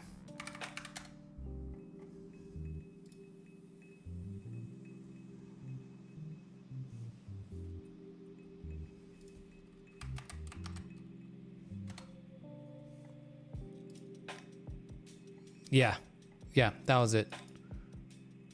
Yeah, look at that. We're like almost tits on now. Wait, is that right? Okay, now I'm very slightly different. Okay, so yeah, okay, I had the center of the pitch diameter wrong. Yeah, so the center of the pitch is the top of the circle, not the center. Does that make sense?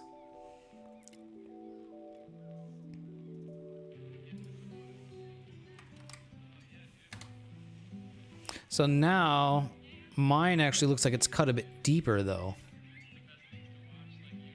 Mine looks smaller. Yours is the blue one. Mine is the green one. So they're very close, but not exactly the same. That could be, well, let's see. Let's measure 0.55, 0.5. You did 0.555 for the radius. Mine also 0.555. That's okay. 0.555 millimeters for the radius on that. 0.555 millimeters on the radius. Okay.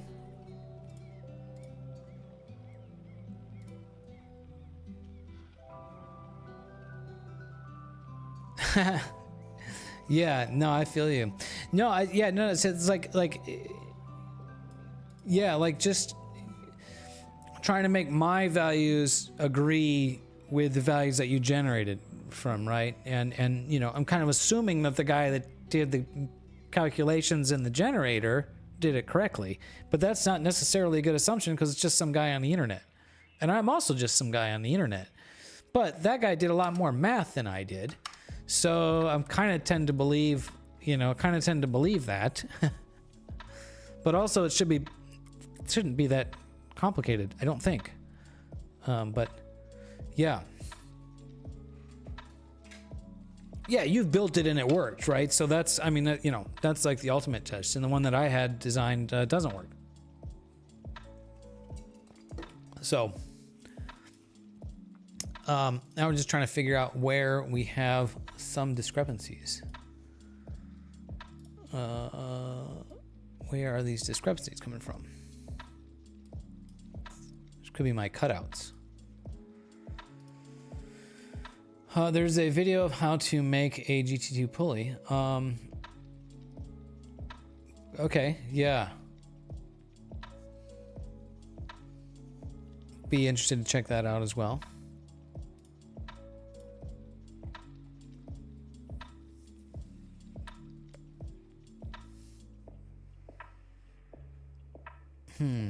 Yeah, so we're still not quite exactly in agreement.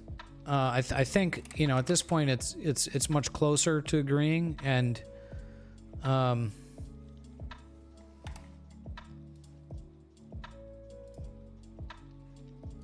0.4 millimeters. Yeah, I don't. Yeah, no. I totally think it'll work. It's probably good enough, but I'm just kind of trying to figure out how to, you know, get it to an agreement. Mine actually probably leaves a bit more clearance. So, you know, to account for, you know, manufacturing inconsistencies. Yeah, exactly. Yeah. So the radius is the same, just the center point is a little bit different. So why that is. Yeah, now we're off by 0.04 millimeters.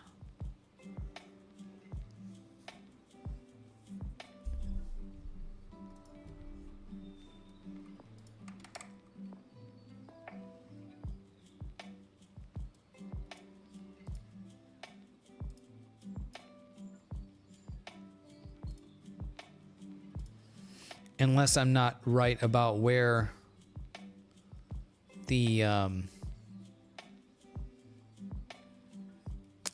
pitch diameter is.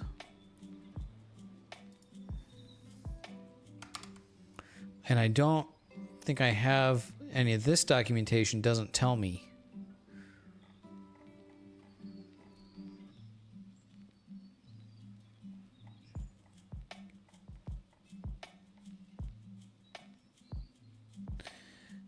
Unless, okay, PD over 2. So assuming PD means pitch diameter,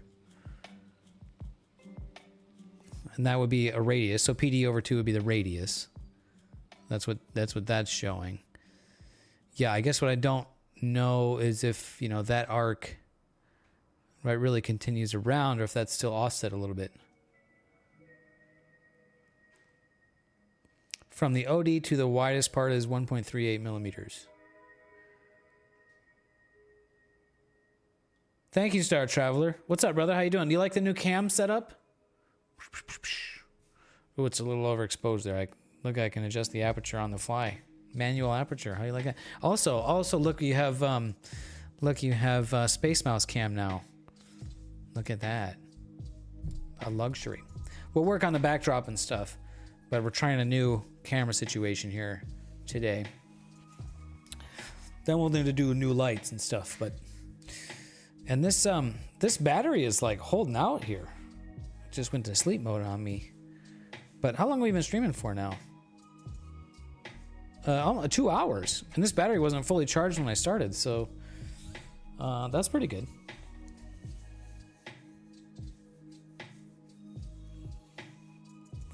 You like the massage parlor background. Is this a massage parlor? I guess you might see that in a massage parlor for like separating the people around.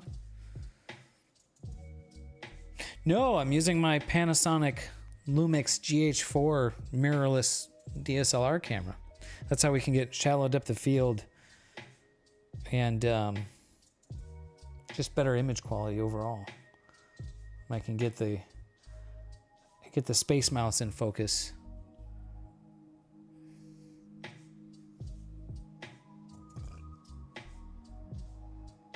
Or I can get Dave in focus. Look at that. Okay, let me see. Let's Google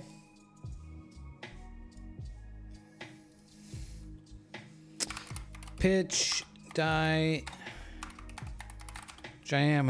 GT2 pulley.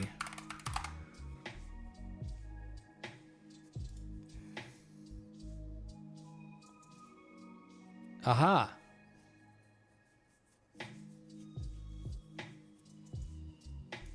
You are very tempted to get that super cheap SV boner. Well, we definitely want cheap boners, that's for sure. Yeah. Prioritize the mount, dude. That's what they always say, and that is very much true. Prioritize the mount. Okay, so trying to find a good image.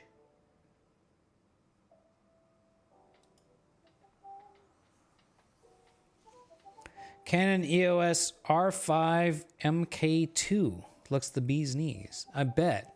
I've been kind of out of the camera world for a long time, so I'm not very familiar myself with what's what's out there these days. But I think the Canon R5s are supposed to be pretty darn sweet.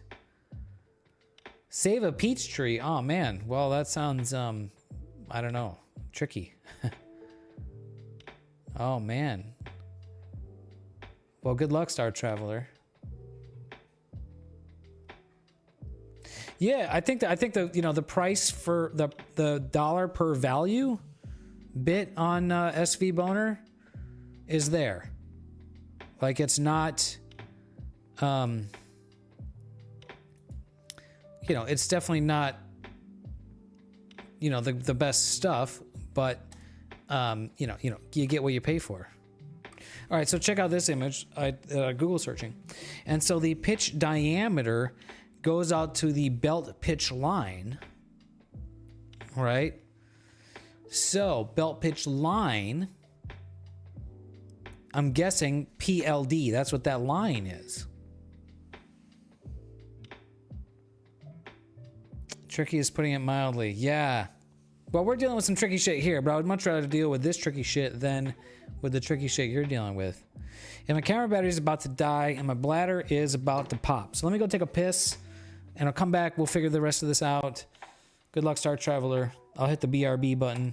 I'll BRB.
Yeah. Yep. That's what that is.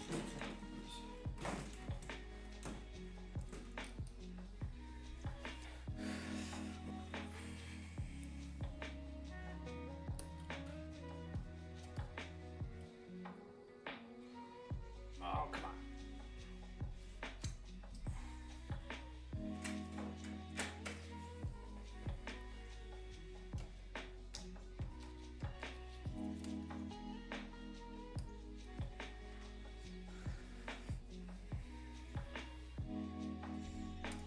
All right, I am back. We just had to get the camera or the new battery going.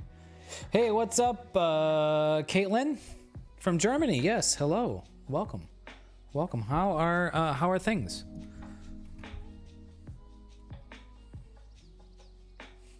I got a new new cam set up today. It's kind of a beta test. It's kind of a work in progress. So it's a little... You can't see it right now because I have to turn the camera off and on again because the battery died. And obviously we won't want to be doing battery power for, you know, the stream. But I wanted to test this out with the equipment that I had before I spent money on like an AC adapter to see if it's worthwhile. And I think so far it's been okay. So I think it will be worthwhile. I've complained a lot on the stream about how I have been displeased with the webcam setup that I had, and wanted something better. And there it is. Isn't that better? Don't we like that?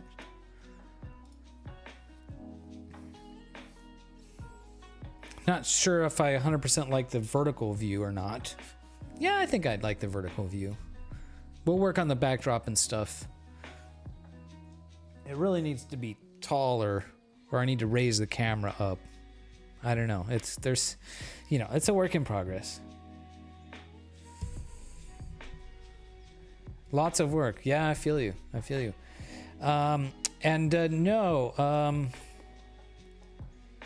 Let's see. Yeah, no, Myth. So the camera does not support like a USB control to a PC. There's no way to do that with this camera. I think with the GH5 you can, but this is the GH4. The older model doesn't have that feature.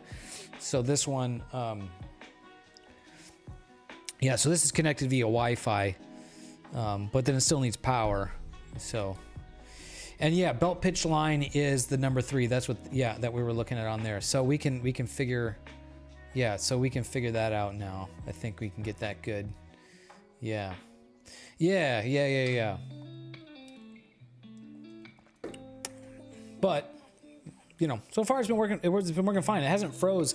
When I was playing with it before the stream, it would like get stuttery and freeze and stuff. The only problem we've been having here is it's been timing out. But I'm hoping with that running on AC power, that won't happen.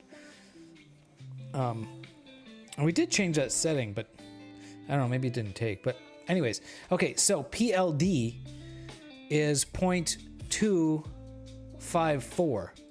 So I think what that means is I need to go here, edit this sketch, and so my pitch diameter. Let me delete. So I have my pitch diameter, and then this needs to be offset by that PLD value, which is here, 0.254. Oh, not like that though.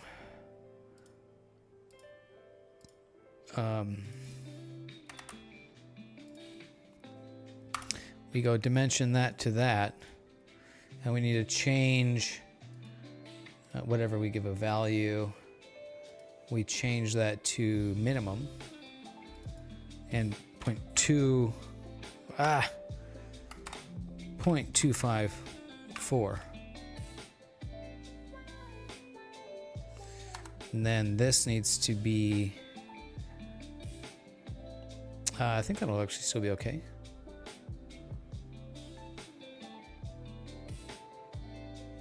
That looks not right.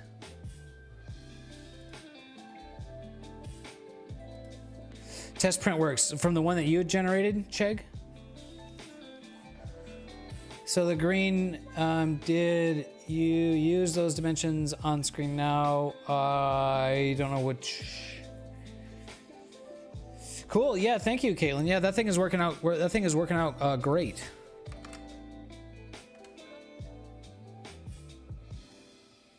Oh, you know what? I think I went the wrong way. Yeah. Okay, I just went the wrong way with this. Should be 2.5 the other way. Yeah, the one you generated. Okay, yeah, cool. Okay. So this needs to be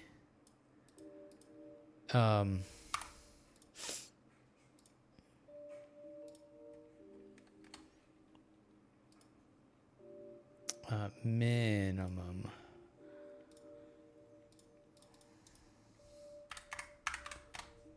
$254 that way. That seems like it's going to be too much, though. Yeah. Okay, so that's not... Okay, something's not... Still not quite there.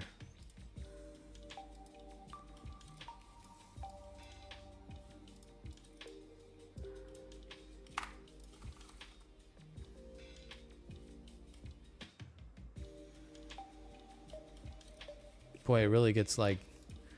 It really starts to die when I try to drag that around.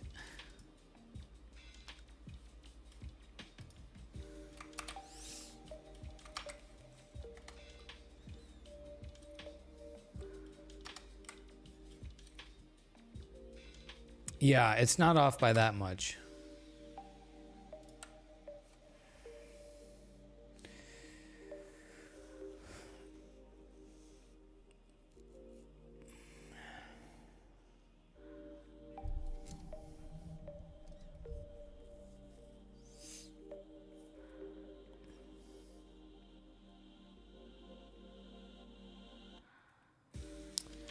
Yeah, so pitch diameter, geometry of balls, yes, and these balls all hang the same length.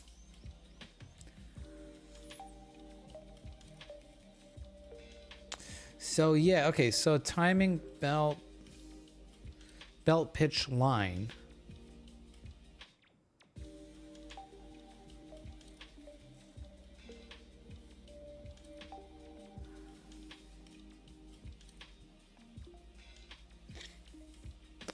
Outside diameter being less.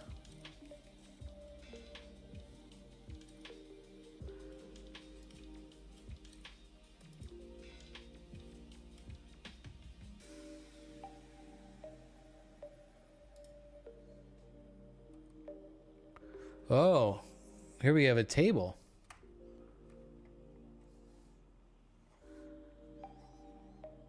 Do they go up to, they don't go up to 180 teeth though. Motherfuckers.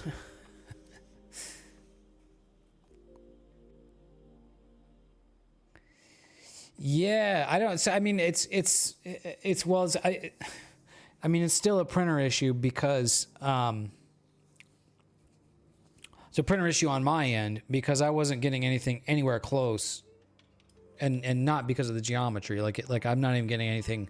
Although I don't know. Maybe we'll try printing this again, but. Outside diameter equals pitch diameter minus 2 times U. U is the distance between the tensile cord and the bottom of the timing belt tooth.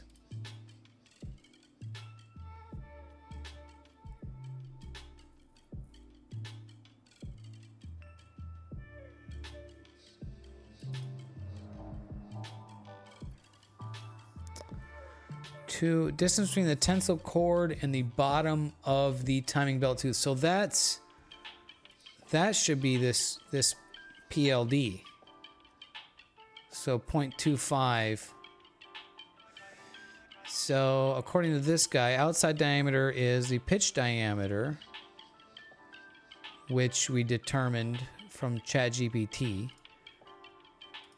So that's 114.6 pitch diameter, 114.6 millimeters, minus 2 times U. And I'm guessing U is PLD in this. So that will be minus 0.508, right?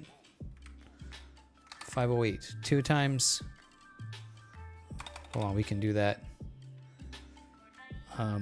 Minus...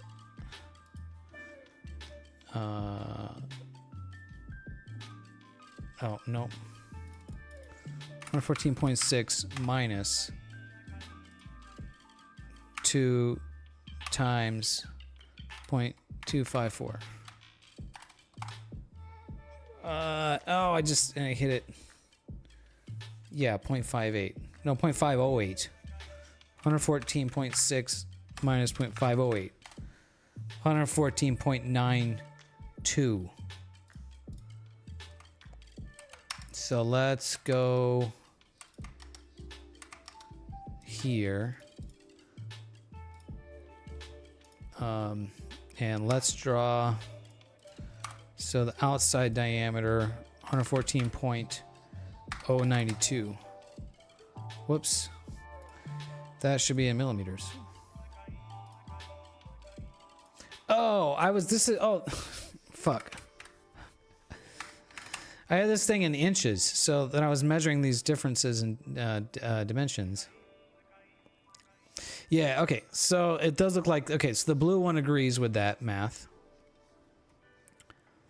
So I'm still off by a little bit, but I was measuring this thing in, I had this thing set to, when I was comparing them, I had it set to inches and not millimeters. So, that's the first time I've ever done that. So I don't know if these are still, no, not gonna let me do that. Yeah, I know I can't change it. I know I can't change it. I want to delete it. I just want to measure that. 0.1 millimeter difference. Yeah, that's why I try not to ever do math in my head if I can help it. Okay, so my outside diameter is off by 0.8 millimeters. So where am I getting that discrepancy?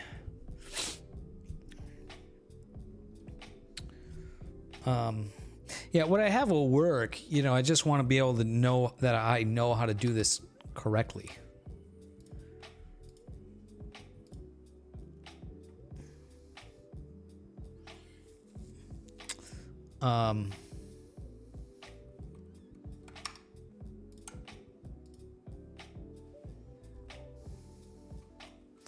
Okay, so the pitch diameter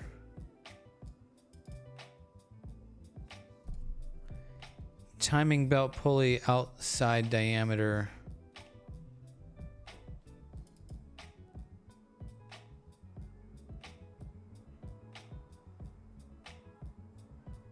yeah, so the pitch diameter I'm guessing is to this yeah, that's this line, number 3.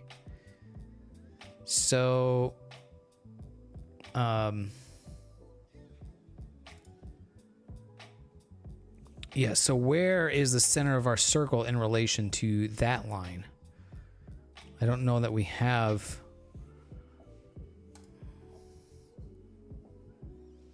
Okay, I guess we do. So that's PLD. PLD plus H would be the top of there. Okay, so let's go, let's see. So,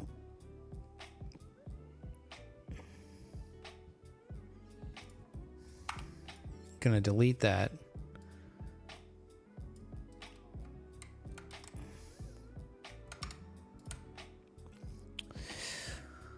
So, okay, I know my pitch line. So, okay, PLD is 0.254 plus H 0.75. That's 1.004. Okay, so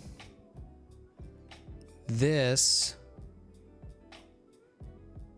004.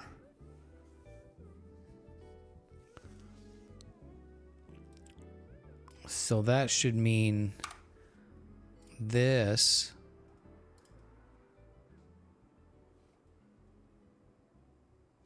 wait. No, the other way. The other way. The other way. The other way. The other way? It's confusing because I'm looking at it like I'm like working it backwards. So that's my pitch, and then so the to the bottom of the circle. Yeah. Okay, so that is from there to there. And we go to liters and set that to maximum. 1.004.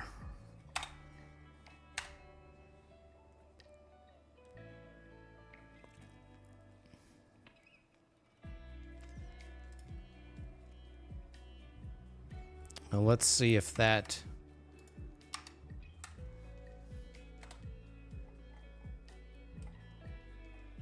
Okay, now our... I think that agrees.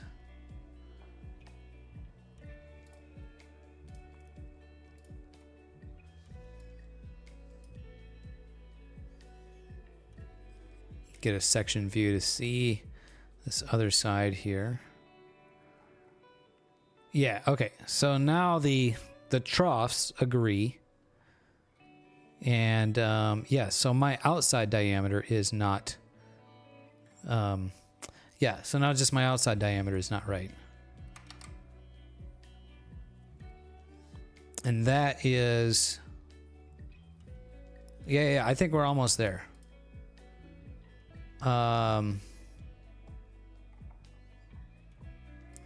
Yeah, okay, so I just arbitrarily drew a number here for the outside diameter, but now we know the outside diameter, pitch diameter minus 2 times u, where u was distance between, yeah, so that was this value.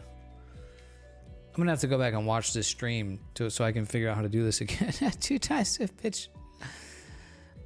So we said that was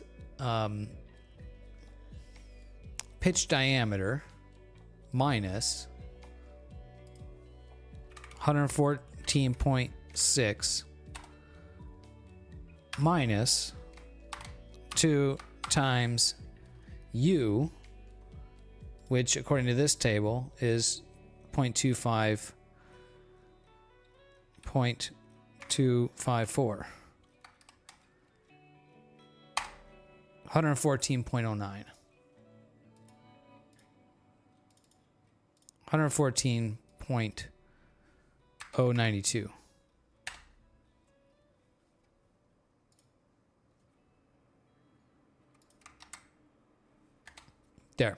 There we go. Dead ass.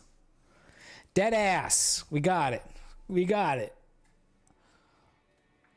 That was the most least interesting thing you could possibly do. But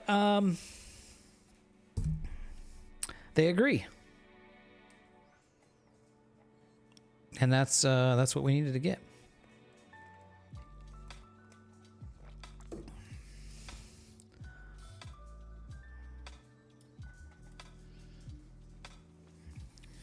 Now that looks like perfect.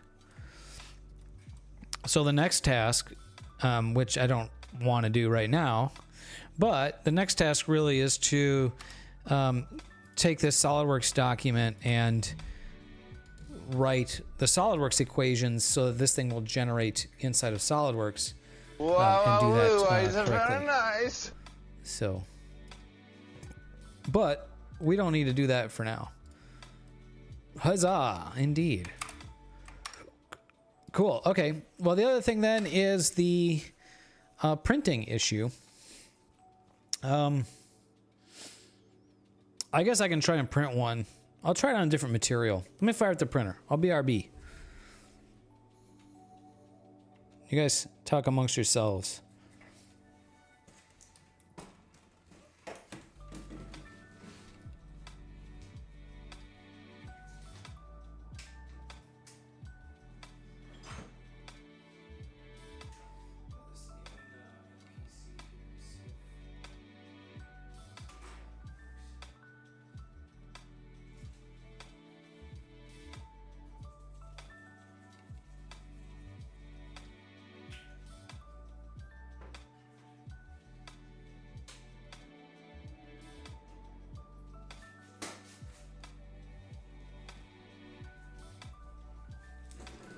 Huzzah! Huzzah! Alrighty, alrighty. Get rid of that. And let's see. We're gonna print this on the Voron V0.2. And I'll print it in polycarbonate, easy PC, to see how that.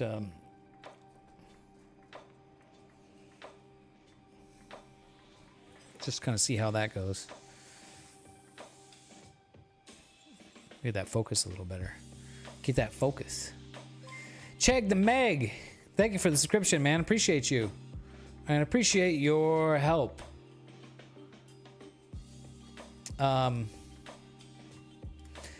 This is very cool. It's very cool that you subscribed. It's very cool that you helped. I appreciate you. But also, it's just very cool. It's like open source. Like the community is like, this is how these things are supposed to work, right? This is, you know, I designed this thing. Somebody built it. It wasn't right. And we troubleshooted it together, troubleshot. And now I think we've got it. Yeah, now we've got it. Now we've got the right thing. So the green part does the shape look like the tooth diagram. Yeah, yeah. So yeah, yeah. So our tooth profiles match like exactly now. So yeah. So I think we're good. I think we are good. So Shifty, if you're watching, bro, we got you. We got you. I'm gonna print a test section part here, which I think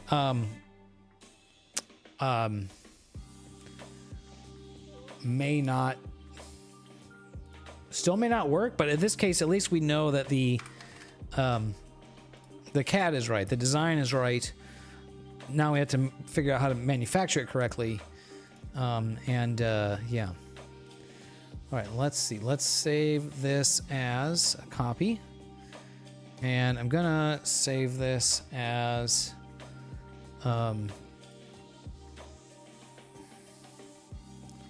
let's see. Yeah, one with the printer. STL, and we'll call this, yeah, STL.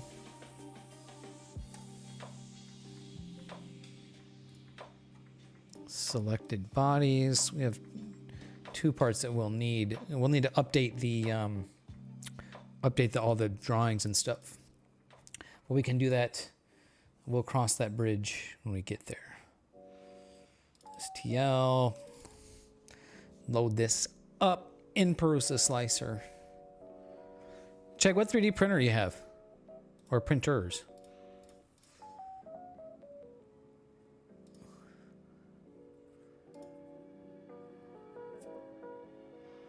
We're gonna do V02 APS or Easy PC.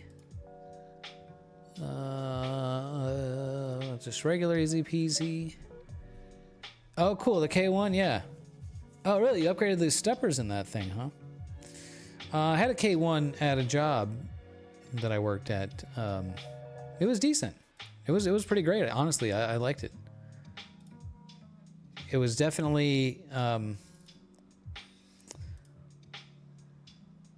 definitely as close as you would get from a Creality printer to you know, just works. I'm not going to print the whole thing.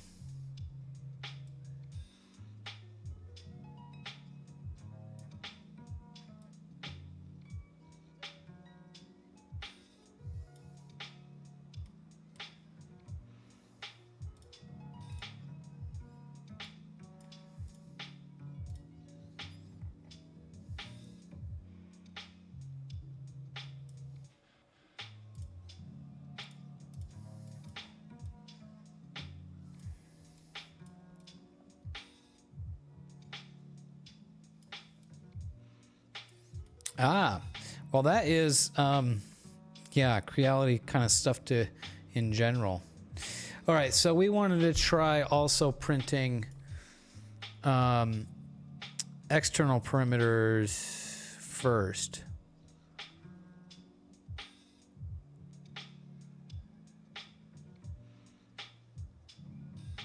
Where was that setting?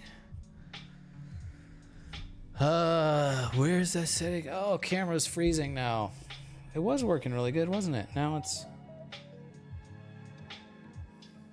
Well, I'm still here, even though the camera's frozen. Perimeters. Maybe I'll just do... Well, I'll do 4. Let's see. Void crossing. Seam position. External perimeters first. Why is this camera frozen? Did the Wi-Fi disconnect? No, it's still connected. We'll just restart it.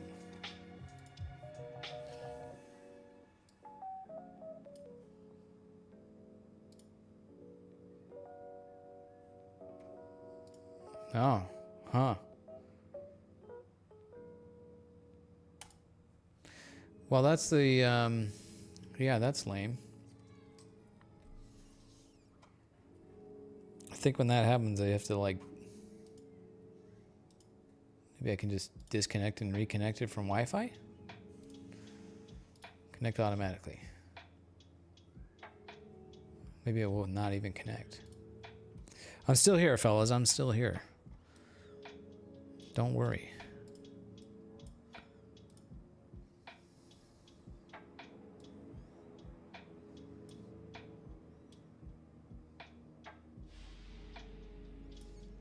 All right, 23 minutes of print time. I think we can spare that.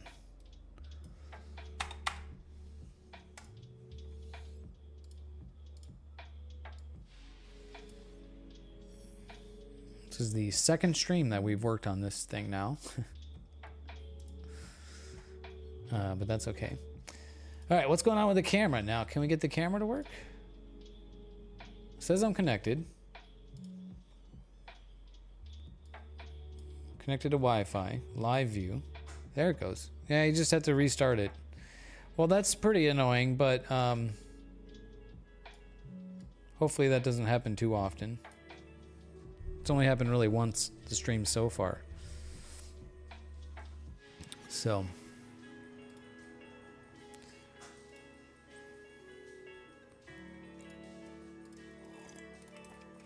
Alrighty, alrighty.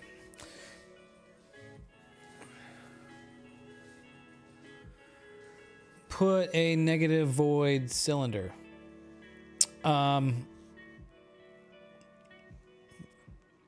To increase the print time? Or so I'm not using as much material? Is that what you're why you're suggesting? Yeah. Yeah. I mean, it's only like 20 minutes. We'll just let it print. It'll. Yeah. I mean, I don't need nearly that much infill or anything. So, and I already clicked start print. So we'll just print it like that. Cool. Okay. Well, regardless of if I can get this to print or not, I think that has nothing to do with the design. And the design, I think, is correct now. So now I need to do all the tedious work of copying the files, copying and updating all of the files. So let me save this as the cheesiest of cakes. What's up? Thanks for following. How are you doing? We are doing pretty exciting stuff here, I gotta say. This, I don't know, maybe I should do this off stream because I don't want to make a mistake. Or dox myself. Well, you can't really read that anyways. Let's see. This is project shared and this goes here. STL. Oh, this is really 1.2.3 now.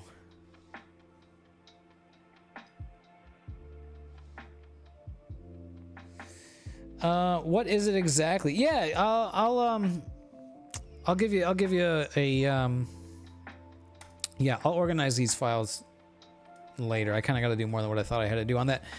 This is a part of a telescope. Particularly, this is the part of the focuser, and we were working on this tooth profile. This is for a belt-driven system. And the tooth profile was not correct. And but we reasoned our way into making it correct. So let me load up the telescope. Open recent documents.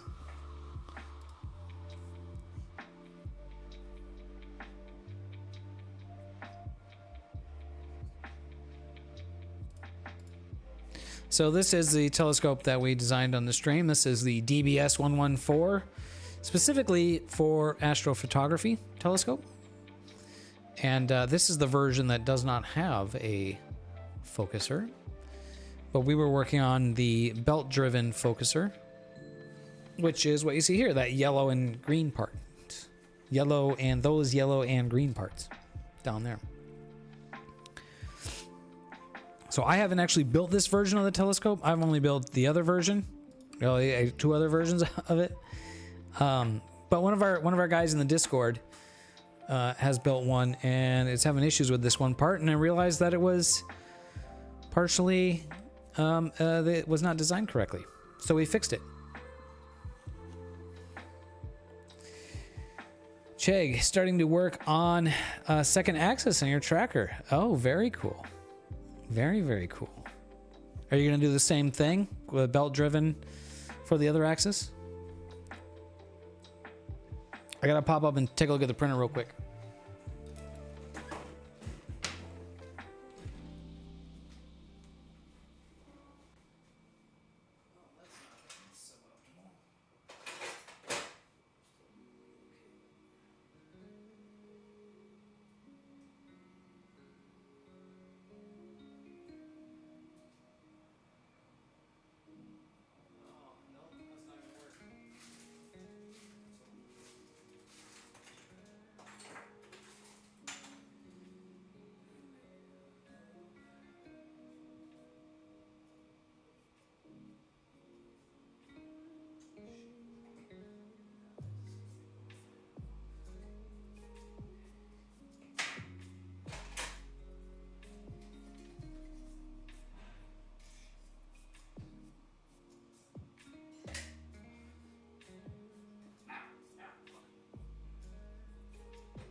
Okay, well that was not sticking because I didn't put enough adhesive on the print bed. You just joined the SDAA. I assume that means San Diego Astronomical Association. That's awesome.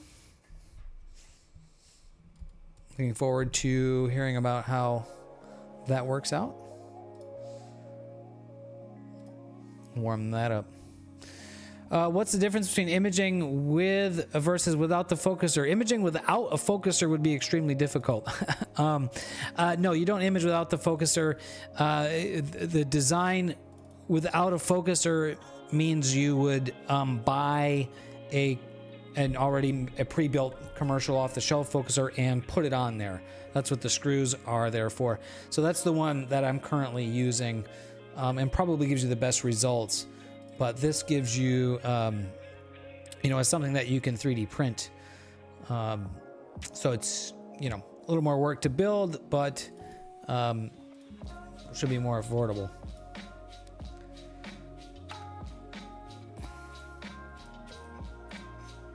And I've got some sketch entities that aren't quite right here, but yeah, okay. Belt driven is too bulky. Hoping to use a harmonic. Yeah. Okay. Right on. Could be cool.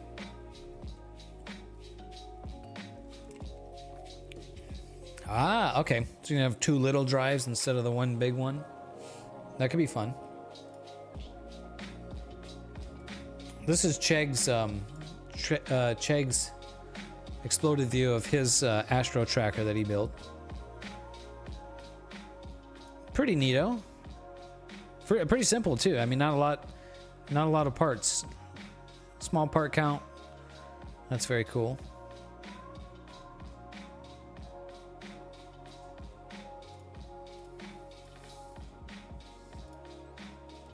All right, I'm restarting my print now.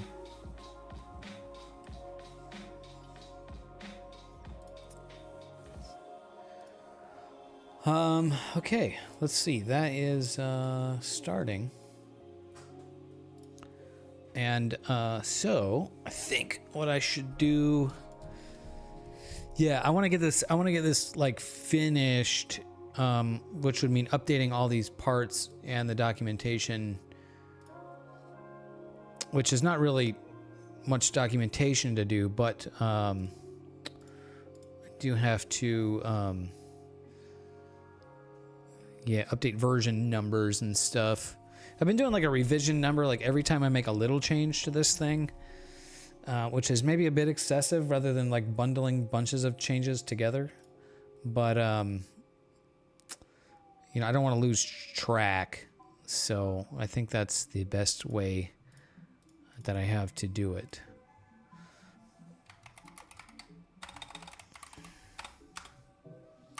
V1.2.3, I guess is what we'll call that. And then I want to give it the same name.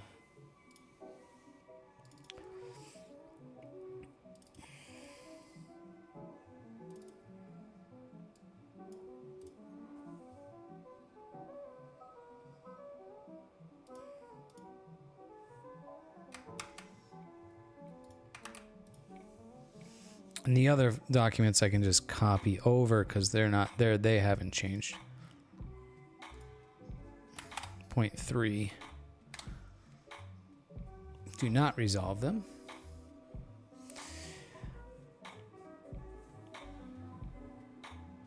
Yeah.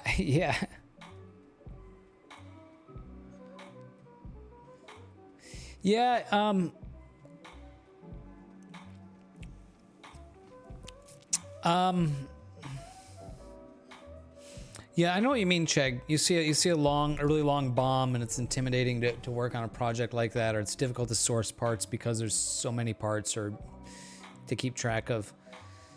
But you know, everything's a trade-off, and if you try to combine two parts into one thing, and then it makes that part really difficult to print, or it just doesn't print right, or you know, a lot of times the better solution is to have multiple parts, and you know.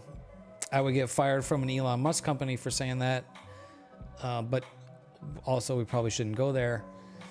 So, no, don't turn the monitor off.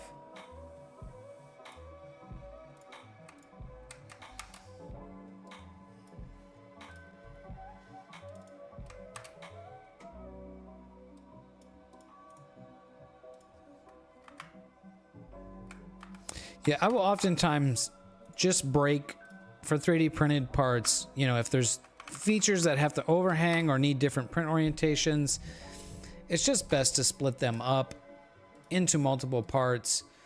You know, I'm more concerned with, you know, the performance and, you know, how the thing's going to look and how it's going to work than I am about, you know, function over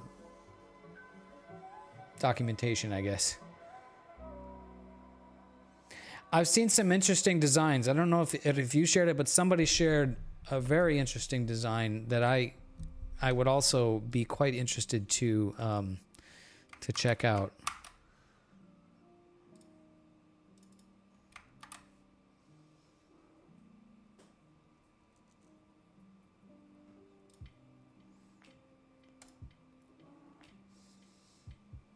Okay, it looks like my print's going to work this time there.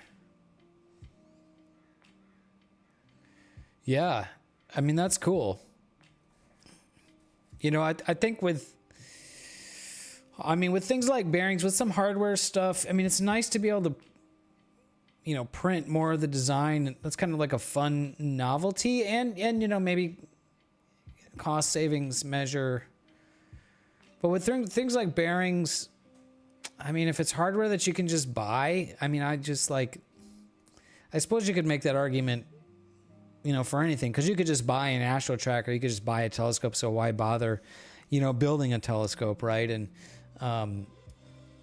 you know, so I guess there's arguments to be made about, you know, that type of stuff. But I don't know, things like bearings, I think, you know, it's cool that like maybe you can, you know, 3D print your own bearings, but to me it's like, just buy them. You know, I don't know, it's interesting, and like I'm glad people, you know, do stuff like that, but that's not the parts that I get interested in, you know? So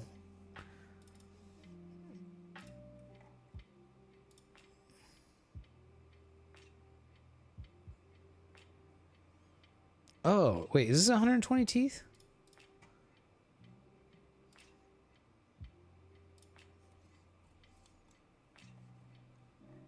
It's 180 teeth.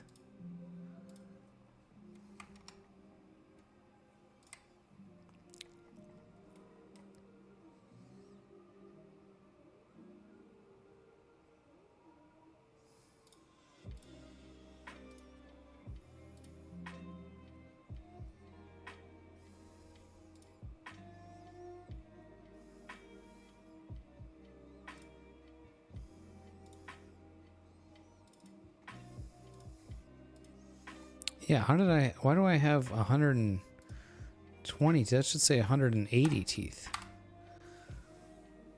Maybe I started with 120 teeth and just never renamed it.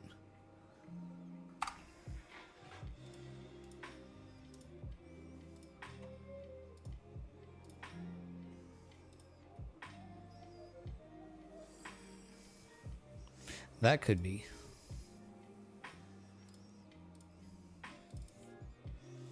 STL 1.2.3.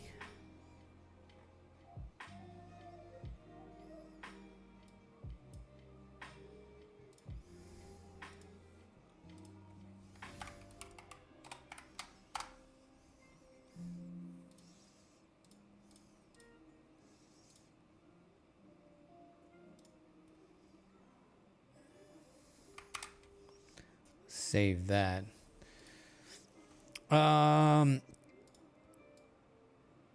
Yeah. These guys printed bearings.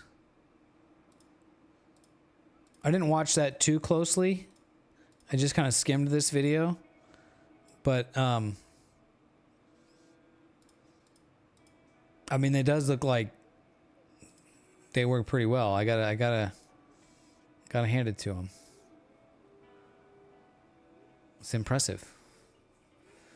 No, monitor display, do not turn off. Yeah, okay, so we need to rename this part. 180 teeth. Save that, and then save. Save all, hit OK. Then we'll need to generate a new step file.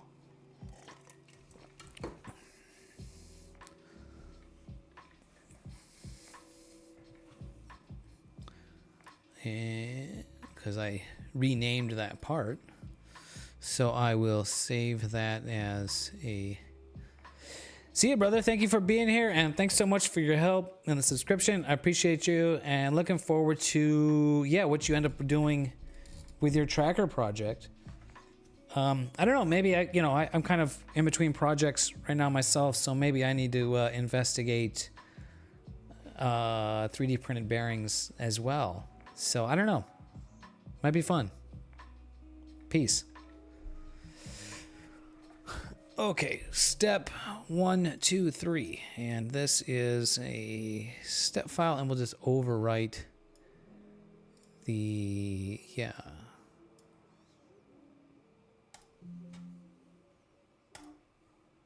Just overwrite that. No, do not resolve those. Okay, now.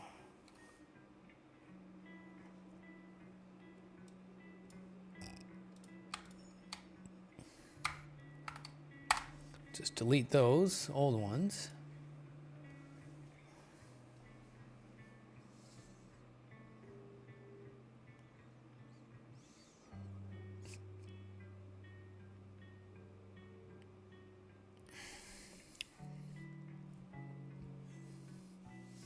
And I don't know about this test print. Just kind of looking at, from what I can see in the webcam, it's not exactly inspiring confidence.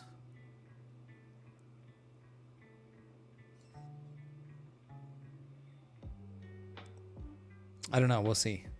See how it works. We'll see after it's finished printing. Okay, so that is saved. And let me open the... Let's see. Okay, the STLs should be good. The step files should be good. Let's see. We need a new SolidWorks document. Time for bed. Man, you're one of these guys that's up crazy hours. Good night, One Solid Cube. Thanks for being here. Thanks for your help troubleshooting. Working on that. We'll see you next time.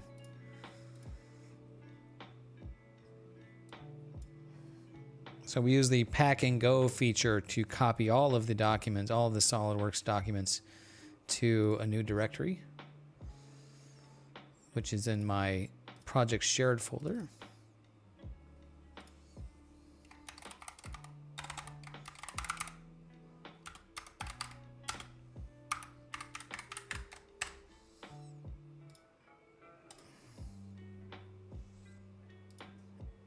Copy it over.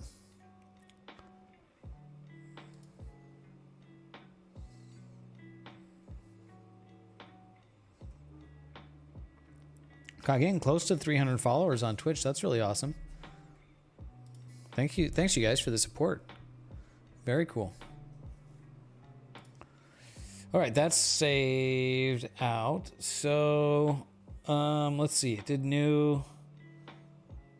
Let me see. What we'll do is archive the old stuff. SolidWorks step and STL. And yes, and now I should just need to update the main document, the drawing, which may not need any update. We'll see if that. I think the part, just some part names, might need a little bit of updating.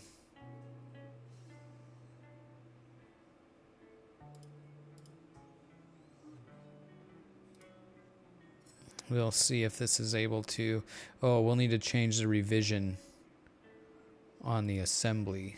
We can do that. It did update. Okay, good. Yeah, okay. So I think the only thing I need to do is update the assembly revision number. Yeah, okay. So I'll close these documents that I no longer need. I'm not going to save that because that was just a test temporary document. And we go to custom properties, and change the revision number to 1.2.3. We hit OK and we hit save. Then we go to the drawing and it should update to 123. Check every page to make sure for some reason that didn't update on all the pages. Why did that not update on these pages? It only updated on the first page and the last page. Thanks, SolidWorks.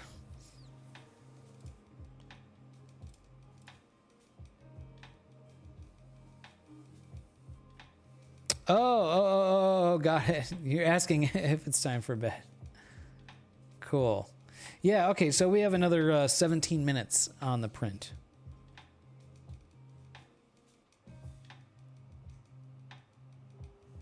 So yeah, that's... Yeah, here's the... get the webcam view here, which only runs at like 1 frame per second, so... And it's not like in focus on the gear teeth, so we can't really... I can't really tell if it's gonna... you know. What's up, Green? So we're working on the pulley thing again. we identified some errors, and I think we've figured them out. And now I'm just working on updating the documentation. I don't know why this is not trying to get the revision number to show updated correctly. So yeah, I'll show you what we did. Also, a new webcam. It's not really a webcam, but it's a camera I'm using as a webcam. So hopefully this looks better. I think it's cooler.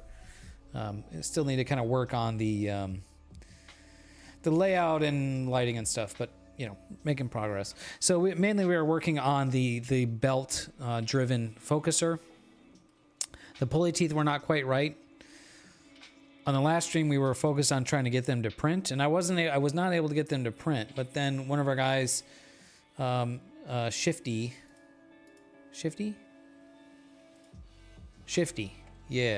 resin printed it, and it still wasn't quite right. So we did a lot of tinkering with it, and figured out how to draw it. I did not have it designed correctly; it was incorrect. But thankfully, we've got some cool guys here to help with that. And through a combination of referencing various documents, I think we're able to get the pulleys designed, the correct teeth profiles. So now I'm just updating the documentation. I updated the drawings, the CAD files, and now just updating the documentation. Oh, it looks like I have to go to each individual page and hit rebuild in order for this revision number to update. Okay. Well, that's really annoying, SolidWorks, but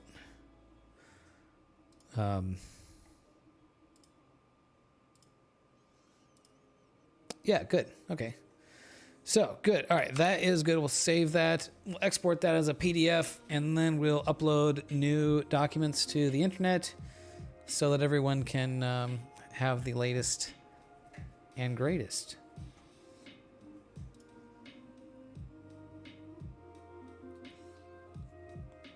So I'm printing this test print in Easy PC from 3DX Tech, kind of because that's what I had loaded in the printer. In the last test prints I was using carbon fiber ABS, and maybe the issues with the tooth profile with printing that was related to that. The carbon fiber filaments tend to not do good with small details, like the surface texture is coarse, and so maybe it kind of filled in the grooves for the teeth. So trying Easy PC, which should have a smoother surface finish and not have that problem. Okay, let's save this as a PDF. 1.2.3. That's dumb. Sometimes I dumb.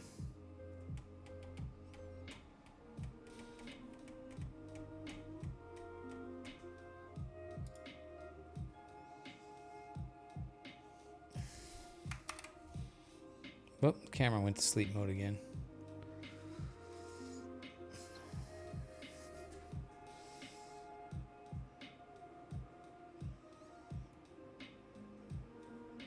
Yeah, working with drawings in SolidWorks is probably the,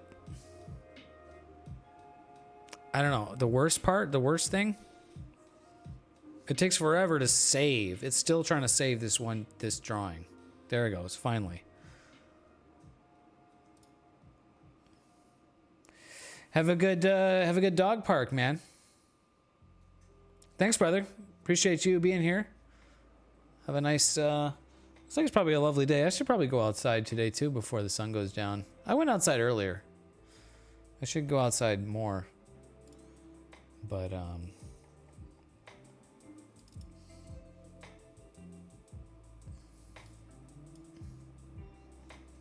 there's the PDF. So I'm just doing a little gotta touch some grass. Yes, sir, man. Yes, sir. You know it. All right. I don't know if I can update. Yeah, I probably shouldn't update printables on stream. I don't know if I want to. I don't know if I want to accidentally load that up. Yeah. Oh, the rebuild is done. Yeah. Yeah. SolidWorks. Yeah.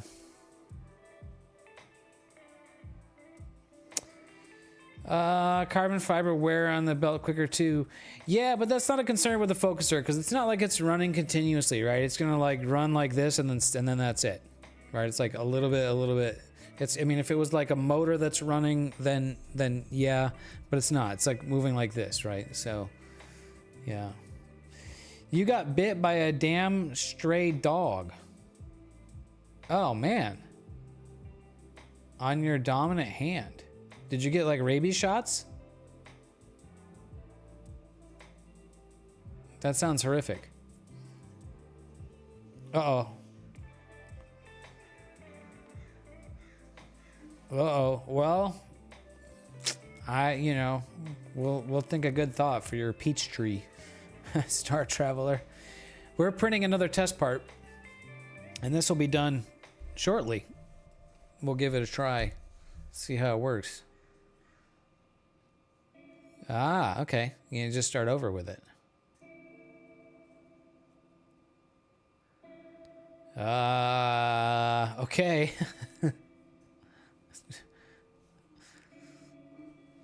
There hasn't been a case for at least 90 years.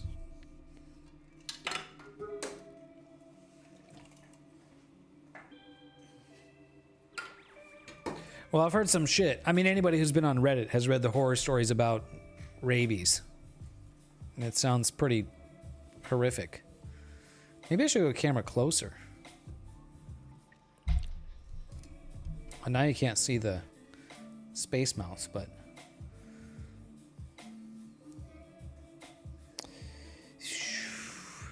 hasn't been a case in 90 years, maybe in your local area. I absolutely has been cases of rabies in recent, you know,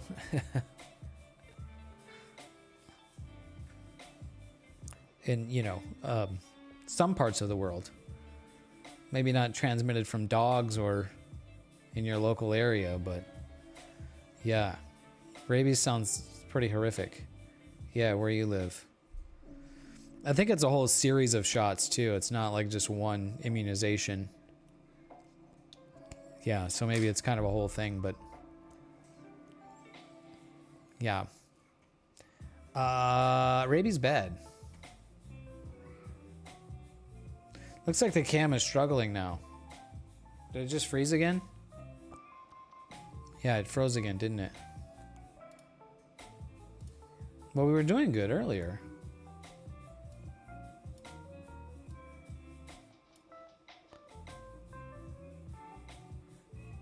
Saw something the other day using tea bags for grafting. Like, you talking about the Star Traveler's tree?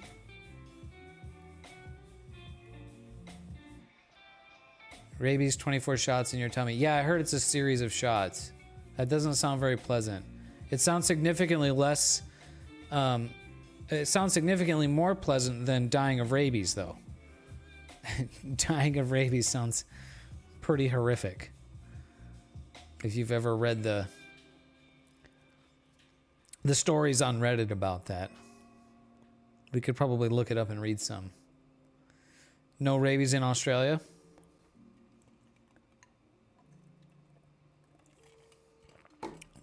Well, that's good.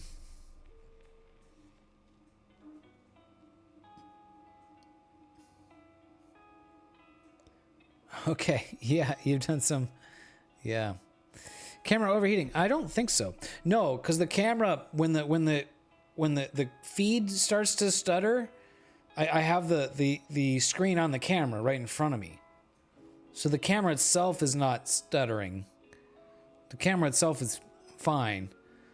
It's either the Wi-Fi link or the software that's having the issue. Probably the Wi-Fi link.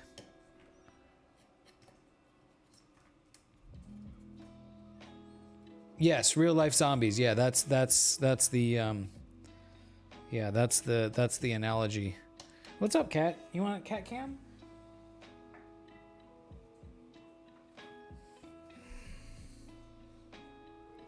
Mr. Cat wanted to say hi on the new cam. What's up, Cat?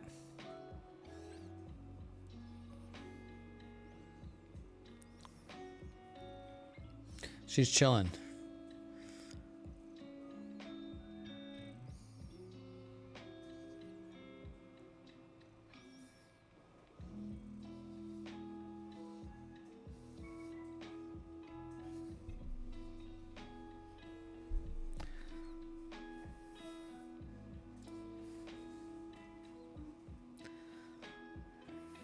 Should we focus on the cat? That's my cat. That's my cat. Yeah, what's up, cat? What's up, cat?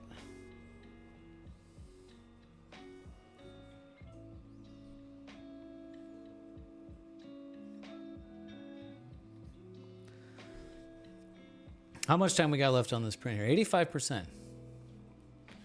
Getting there. Pretty close. Pretty close. Yeah, so I'll update the printables, and the document files are already on the Google Drive share for what we updated. So if you're looking for that, they're on my website on the Google Drive share, but I'll update printables I don't know, later on this evening, I suppose. Oh, she wants to sit on my lap. Mr. Cat.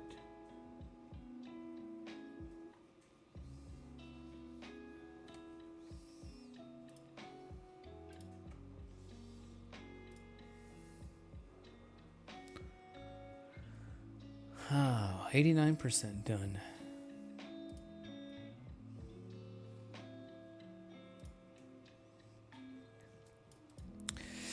Let's see what next. I mean, we solved that problem.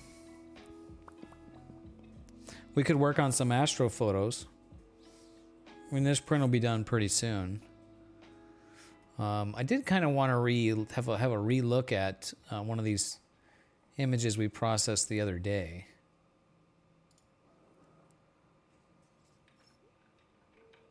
Oh, we've got Chegg's data too. Oh, I have a project I was working on. Maybe I'll load that up.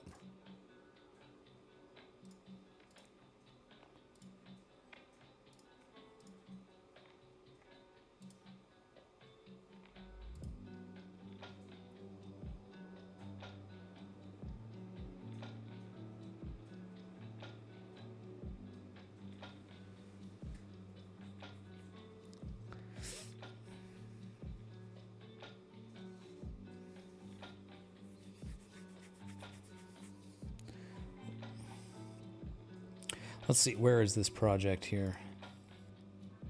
Jellyfish Nebula is what I was working on. Teabags were for a lemon tree, yeah.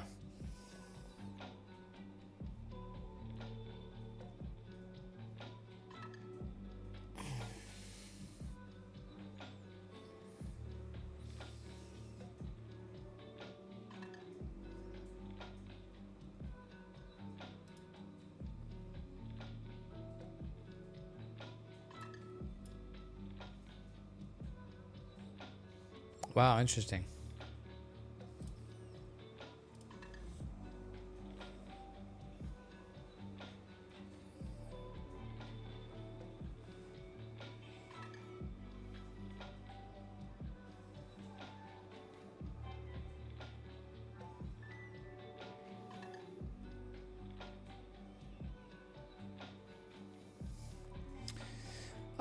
Yeah, so we have Jellyfish Nebula there.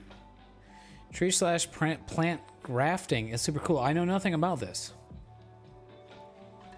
But I do have this image of the Jellyfish Nebula.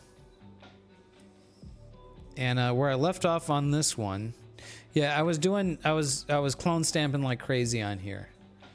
Because the last time I processed it, I had some interesting artifacts that I didn't like. So this is the previous process on it. And so I have these long diffraction spikes, and this diffraction spike that's going through the nebula here, it ends up looking, I think I don't know if the sharpening tools, but it ends up looking like a filament of nebulosity, but all this should not be there. It's just a diffraction spike. So that's pretty ugly and distracting. A little bit of it up in here. So I clone stamped the shit out of it in this one. And you can't really tell it's there now. With printables step, do you just bring it in and arrange it all? I don't know. What do you mean? I'm not sure what you mean. With a step file, when I export a step file from SolidWorks, it's the assembly of the whole thing. So when you import that step file into whatever software you import it into, it's going to have all the parts. So if you import it into CAD software like SolidWorks or Onshape, you'll have all the parts. If you import it into like your slicer, you will also have all the parts, but then it gets a little messy to work with, right? So, okay, that part is done printing. Let me go grab that off the printer. And the camera seems to have froze. Mr. Cat, you want to go get this part? I will be right back.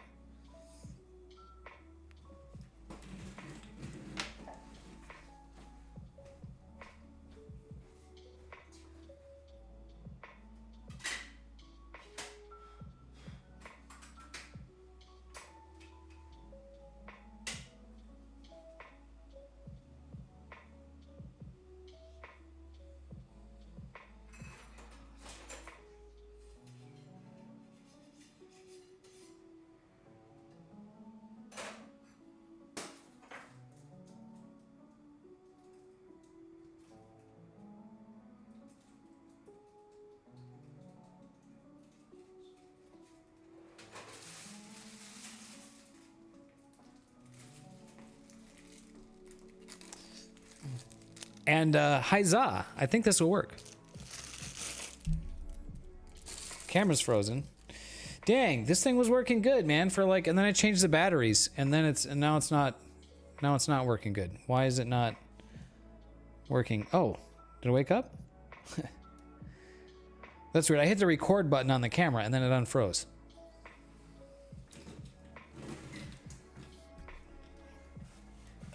So that's weird. Okay, I think this is gonna work. I think this is gonna work.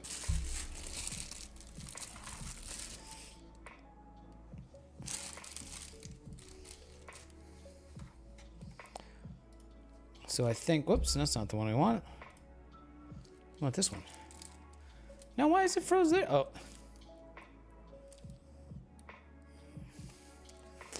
Well, shoot. Maybe this whole system is not as reliable as we need.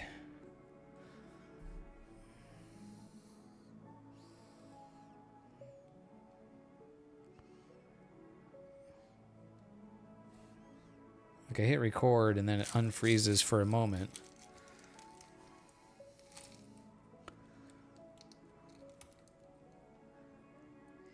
Yeah. Oh, yeah. So if you just if you import it into Prusa Slicer, yeah, then it's gonna have all the parts.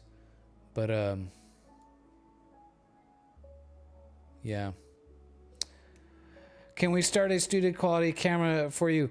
The camera. It's not the camera. Well, it's the connection, and but yes. Yeah.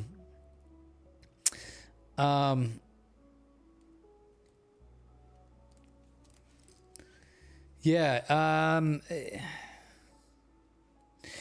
I think the real answer to the real solution is either a different camera or an HDMI capture device, and that should not have these issues. I was just trying to see if I can do it without spending money, but or just see if it would work practically at all. If the image quality is what we want and stuff. So, but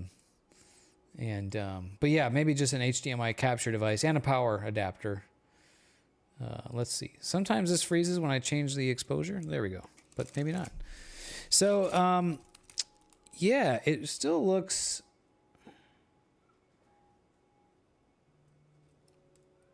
The teeth still definitely don't look...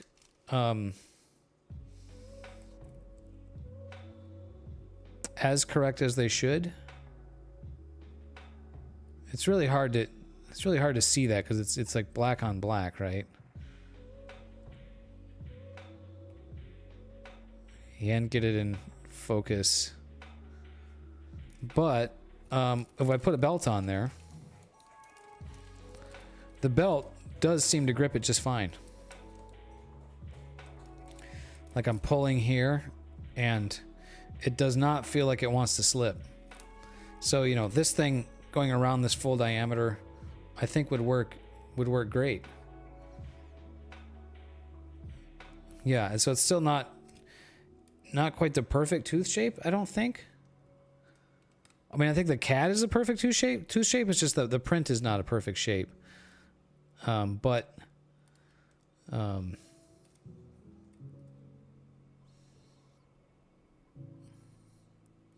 But that's definitely better than this. This should be functional.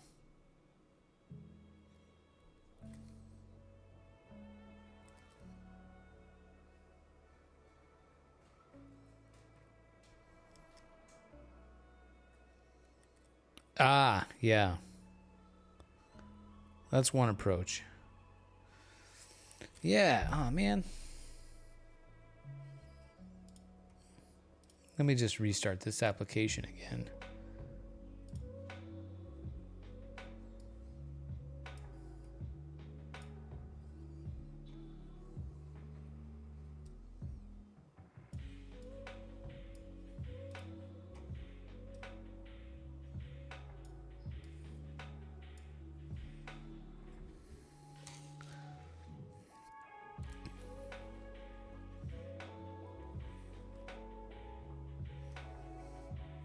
I wonder if that's... So I loaded PixInsight. Is it PixInsight? Oh my, is it PixInsight causing the problem?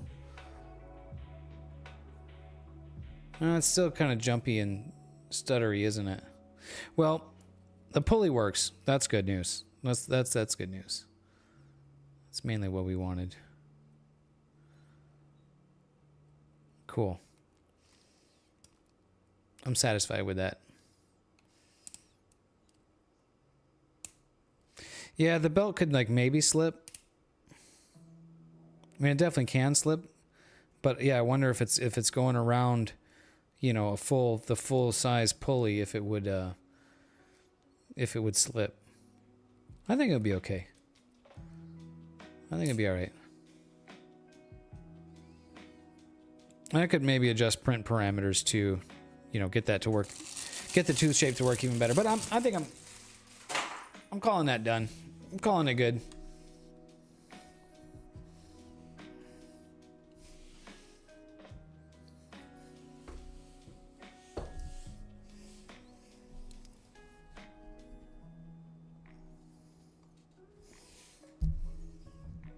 What shrinkage does the yeah. So yeah, I mean, there's a lot of things that could affect the size on that stuff. Shrinkage being one of them, and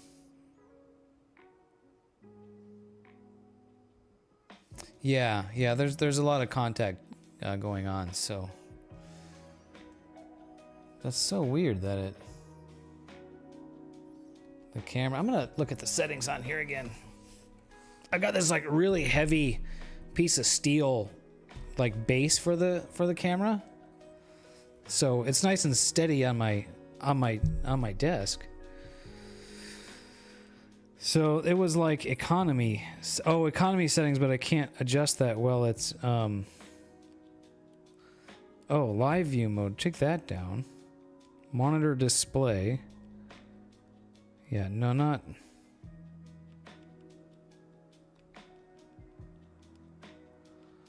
monitor luminance.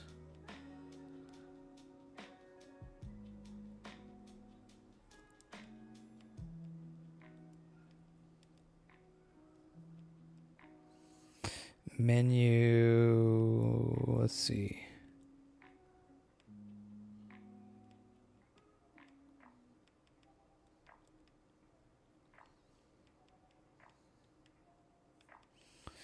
Yeah, there was the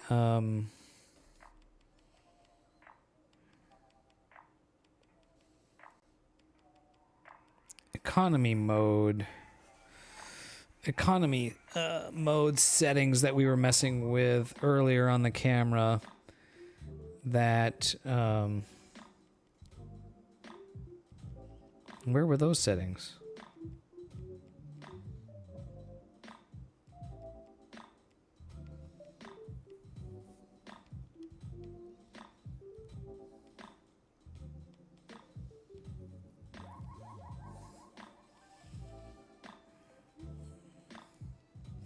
There's also different Wi-Fi modes. Let's see. I'm going to disconnect the camera real quick. Turn it off and on again. So, sorry about that, guys. This stream is definitely was intended as a bit of a test trial stream, and we ended up getting something useful out of it. So PC connection, no, that's not that. Device name, external AV device. There's a lot of Wi-Fi settings on here. NFC operation, I don't think we want that on.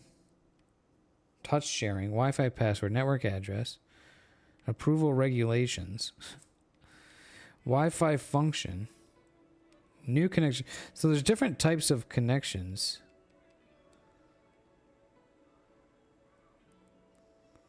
Playback on TV.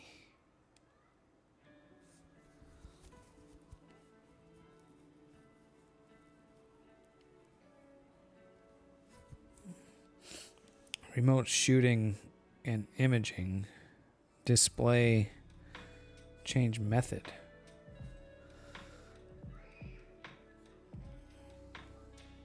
Oh, that's that setting.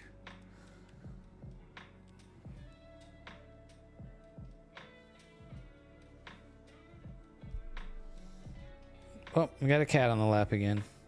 Cat, I don't have a whole lot of lap for you right now. Sorry, cat. Whoops. Let me go. Oh, cancel that. Go back. Go back.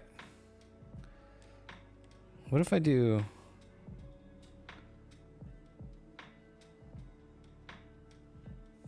Oh, cat. Hello, cat.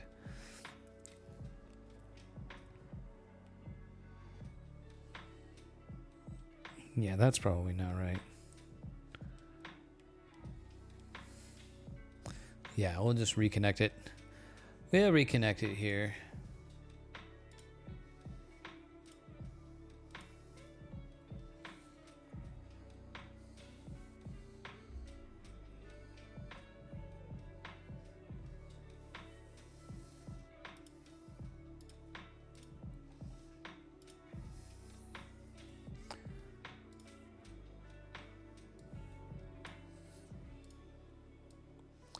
All right, camera's reconnected.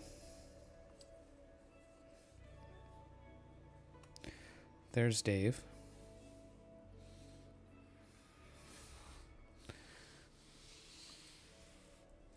Oh, now I gotta move the cat. Sorry, cat.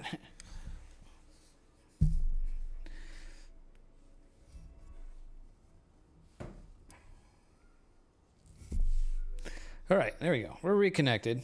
Now it seems to be, well, I don't know. It's still kind of jittery, isn't it? It was when I first set this up earlier today to play with it, it was jittery like this.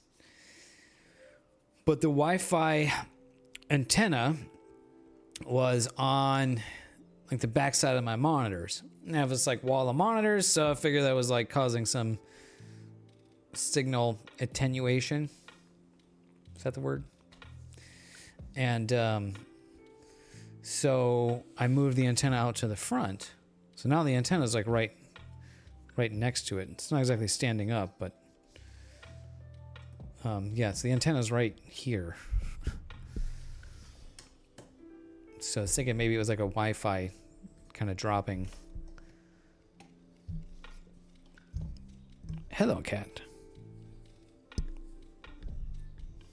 But now it's kind of working. All right, so I closed PixInsight. I was thinking maybe it was PixInsight was causing the issue, so we'll reload it and see. Yeah, I think the real solution is just an HDMI capture device, so that it's not using Wi-Fi or this clunky program. So I'm using both Wi-Fi and this like program that just some guy wrote, and you know, grateful for that.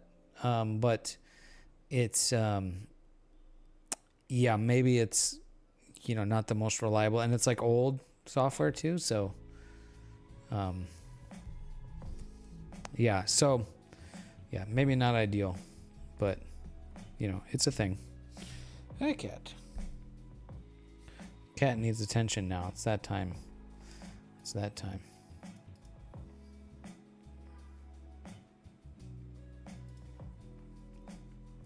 Let me load up my Jellyfish Nebula project.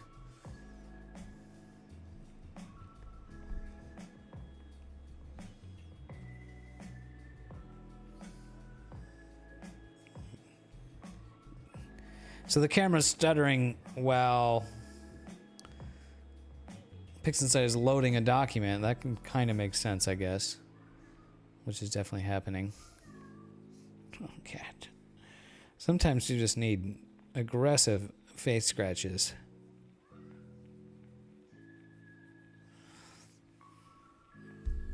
I can relate. So there's my Jellyfish Nebula. And I think I was close to considering this finished. This is my previous attempt at it. Looks like I really just kind of need to, you know, crush the background. I got a lot of red, you know, in the background here that needs to kind of go away. Did I,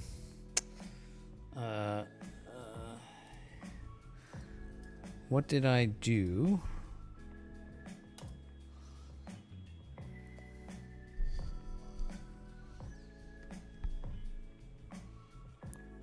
Yeah, so it looks like I didn't do this like extra step. Yeah, so there's like an extra step. Although maybe, I don't know if it's really gonna make any difference.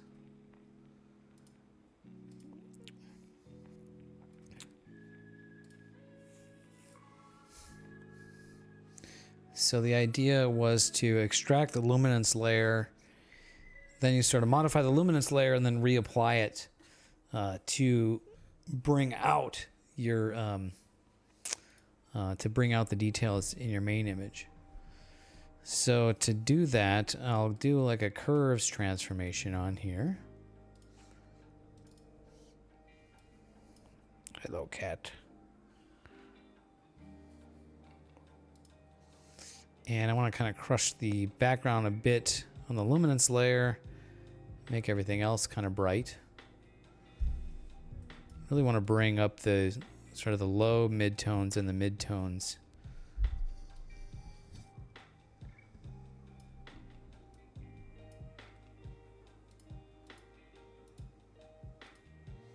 Yeah, maybe it might be a bit aggressive, but we'll try that.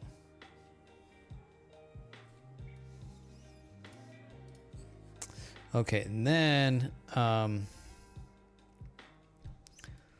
let's see. I'm thinking I could clone stamp out. Let's try that. Let's try clone stamping out the. Actually, you know what? I'm gonna clone stamp it out in the final image, so I'm not gonna worry about that. So now what I do is I go processes, or sorry, scripts, and toolbox. I have combine images in this script. And then image 2 is that luminance. The whole thing gets brighter. We're going to tweak that a little bit. We're going to bring down amount image 2 to like some lower value here.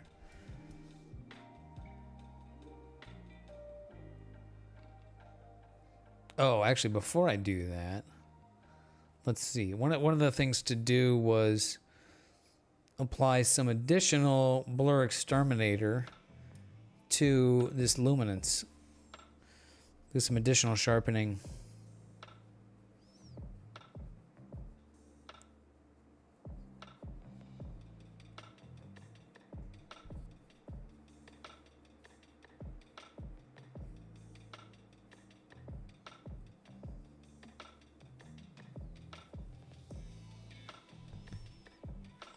Cat just needs all the scratches.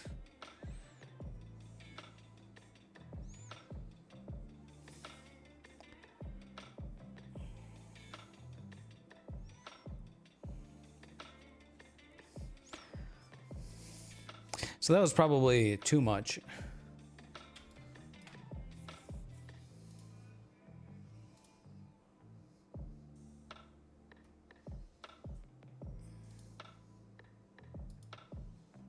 Well, let's apply it. Let's see what that does. I'm not using any filters, so I just subtracted the luminance layer from the RGB image. Which I don't know if this really does anything that you couldn't do with like curves. But there was I'm sort of experimenting with this is based off of a tutorial that I watched recently. But, you know, everybody's gear is different, so.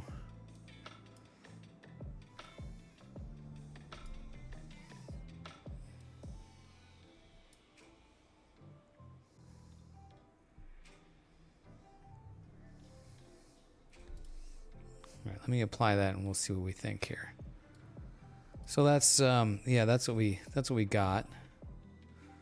Let's link these two. Whoops.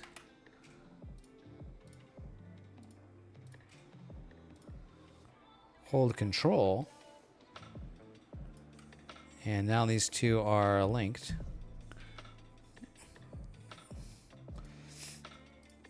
So you can see it's much brighter, but I did some trickery on the sharpness too. So I'm just gonna look and see, like, does it look, you know, over processed or kind of fugly? And yeah, maybe it's a little bit, maybe a bit, not too bad though, honestly. We look down over here. You guys can't see that. What's up, Jamblor? Cool, yeah. Is that working out for you? Okay. Right on. Oh, you got the Carbon Star. Cool, man. Yeah. Yeah, give me a try. Let me know how it works out. Did you build one yet, or you're gonna work on it? I know that it has made a it's worked out really well for me. So you know, you may be able to accomplish like basically the same thing with other tools, but it really kind of gives you a good view of like everything that's going on. So you get your secondary concentric to your draw tube, and primary concentric to the secondary. So all that really helps when you can see it all, and the collimation camera does that for you. Well, the combination of the collimation camera and the circles tool software.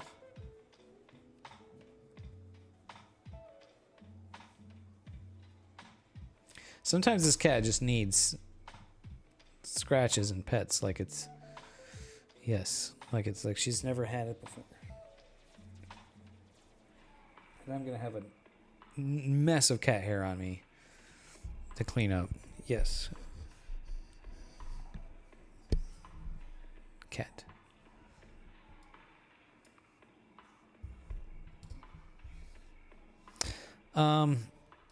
Yeah, okay, so,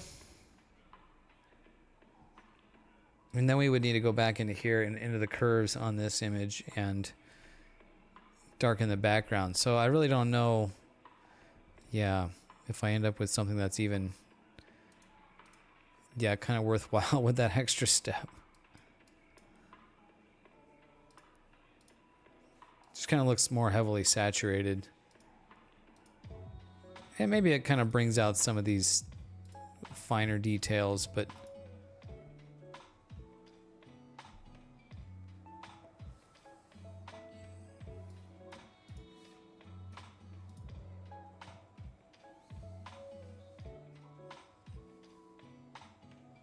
oh, okay. Okay, right on. Yeah, the kind of the only reason I use that USB webcam is, well, probably because I've purchased it before. And so it was like on my like Amazon recommended list or something. But you know, it's got the 4 mounting holes and the sensor and the camera are right in the center of it, so it worked out. And I am pretty confident that the camera and the sensor are in the perfect center of those mounting holes because excuse me, if you put the camera in the telescope and you know you're looking at the video feed, if you rotate the camera, it stays concentric while you rotate it. So that one I think works out well because of that.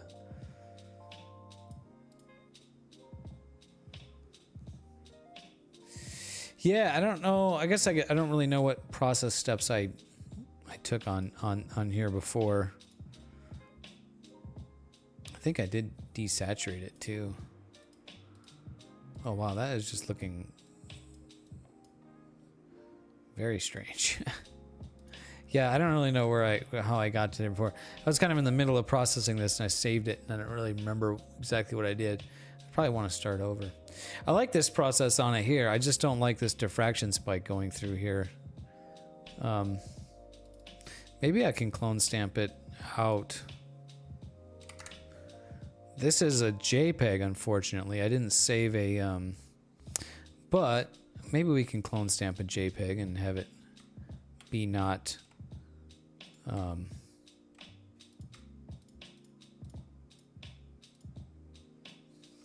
don't want to duplicate any stars.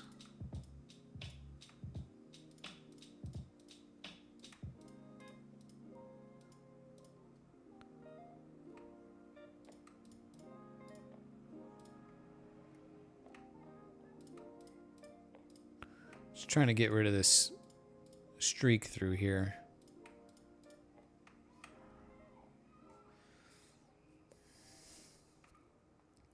Which is a result of the various deconvolution, AI deconvolution and noise reduction processes adding, sharpening the details of the diffraction spike that goes through the nebula there, rather than ignoring it. Which I guess I can see how that can happen because it's, you know, it sees that the diffraction spike is so strong in this image that it sees it as a detail to be sharpened, but that's not what it is. So we're kind of just clone stamping the nebula in here. Since it's kind of random structure, I think we can kind of get away with that and have it look okay.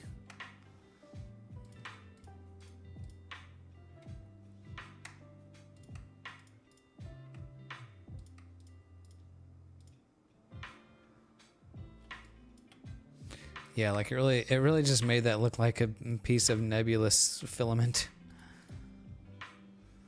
which it should not. Oh, camera went to sleep mode again.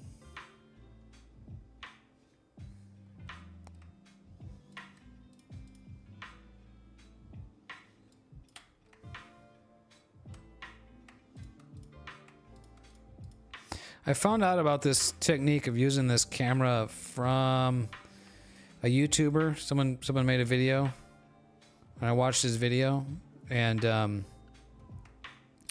so I didn't really watch his video that thoroughly. So perhaps there are some settings that he went over and how to prevent it from going to sleep mode like that I missed. So I will I'll give that another watchies, and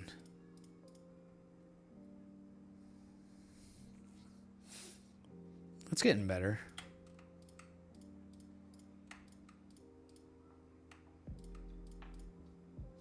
Normally, I would definitely not want to clone stamp details of a nebula like this because you're kind of inventing data, right? Like it shouldn't, you know, the clouds aren't shaped like that. But you know, with a feature that's so obviously wrong like this, you know, this also shouldn't be there. So I'm kind of okay with it in this case.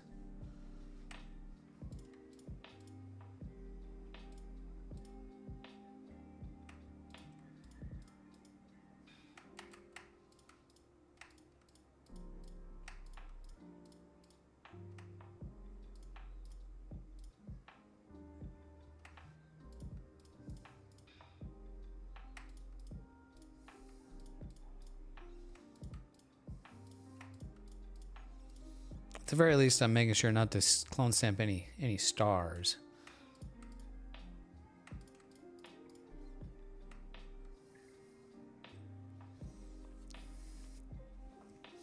Okay, that's better. I mean, maybe I can kind of still see, like I know where to look for it, so I kind of still see kind of a line through there. So I'm kind of trying to just make it a little less obvious.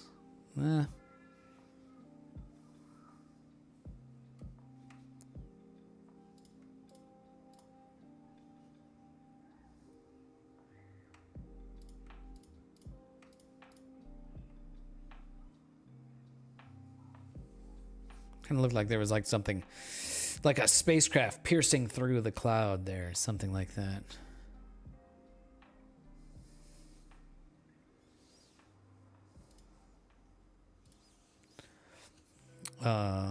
Yeah, that's probably okay. It's better than what I had it. All right, I'll save that out.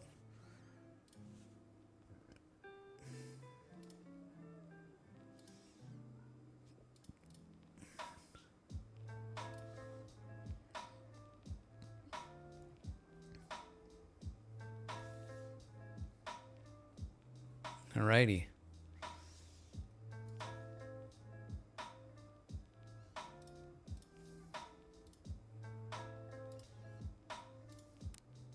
Oh, that's what I had before.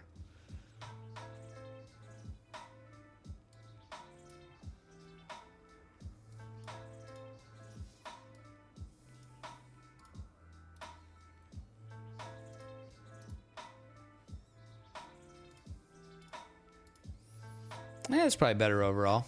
All right, cool.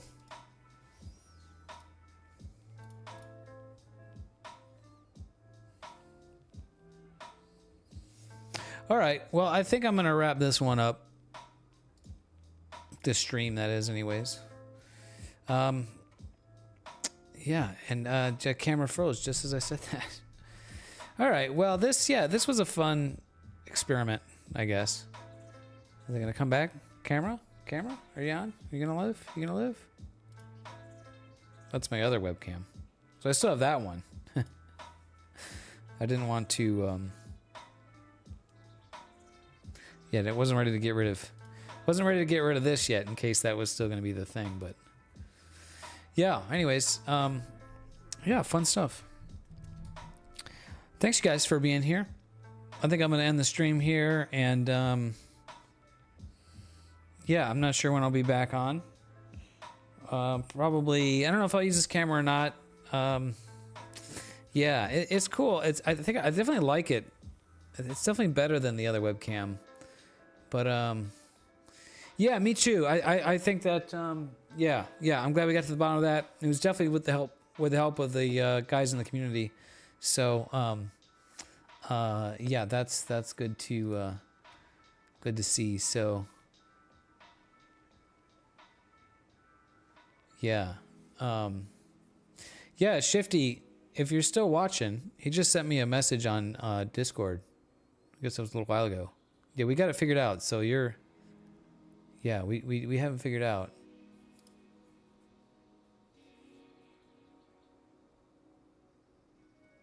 Did you notice that the top part of your teeth are short? Yeah, I'm not sure what he's looking at now. Maybe he's looking at the Maybe he's looking at the old version. Yeah. Anyways, I think we got that solved. Mr. Cat.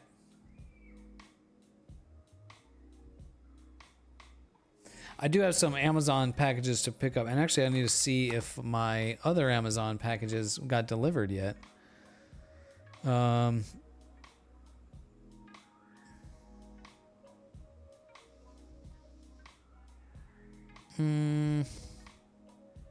I did. Okay. Well, I need to go to the store. I need to go to the 7-Eleven and pick up my Amazon packages. Because I have another project I'm working on, and there's some screws screws and nuts, I think, in there that I need to work on that. So I will end the stream here, and I'll go work on that. Thanks, you guys, for being here. Thanks to Cheesiest of Cake for the new follow, and Check the Meg for the subscription on Twitch. I appreciate you guys. Appreciate all you guys being here. Check out the Discord. Link in the top if you're on YouTube. ! Discord in the Twitch. We'll get you that link. And yeah, we'll announce when I have other streams in mind. We got lots of clouds. Actually, maybe we can check the forecast. I know we have clouds tonight and tomorrow night and for the foreseeable future. It may not be until next week that we can do another Astro stream. But I guess we'll be working on telescopes then. Yes, lots of clouds in the foreseeable future. So I guess we're getting into that time of season, that time of year. So, yeah, we'll work on something. I don't know if you got projects in mind. If you need help, check the Discord. You know, we're here for it. And I was also thinking about maybe playing some games on stream if there was like some, space themed games. Especially if it's something that's sort of multiplayer, we could play together or something. That would be a lot of fun. So I don't know. Maybe we'll talk about that in the Discord. And, maybe we can do that in the future. But for now, I'm going to sign off because I got to go to 7-Eleven to pick up my Amazon packages, and work on this other project. So I'll check you guys later. Peace.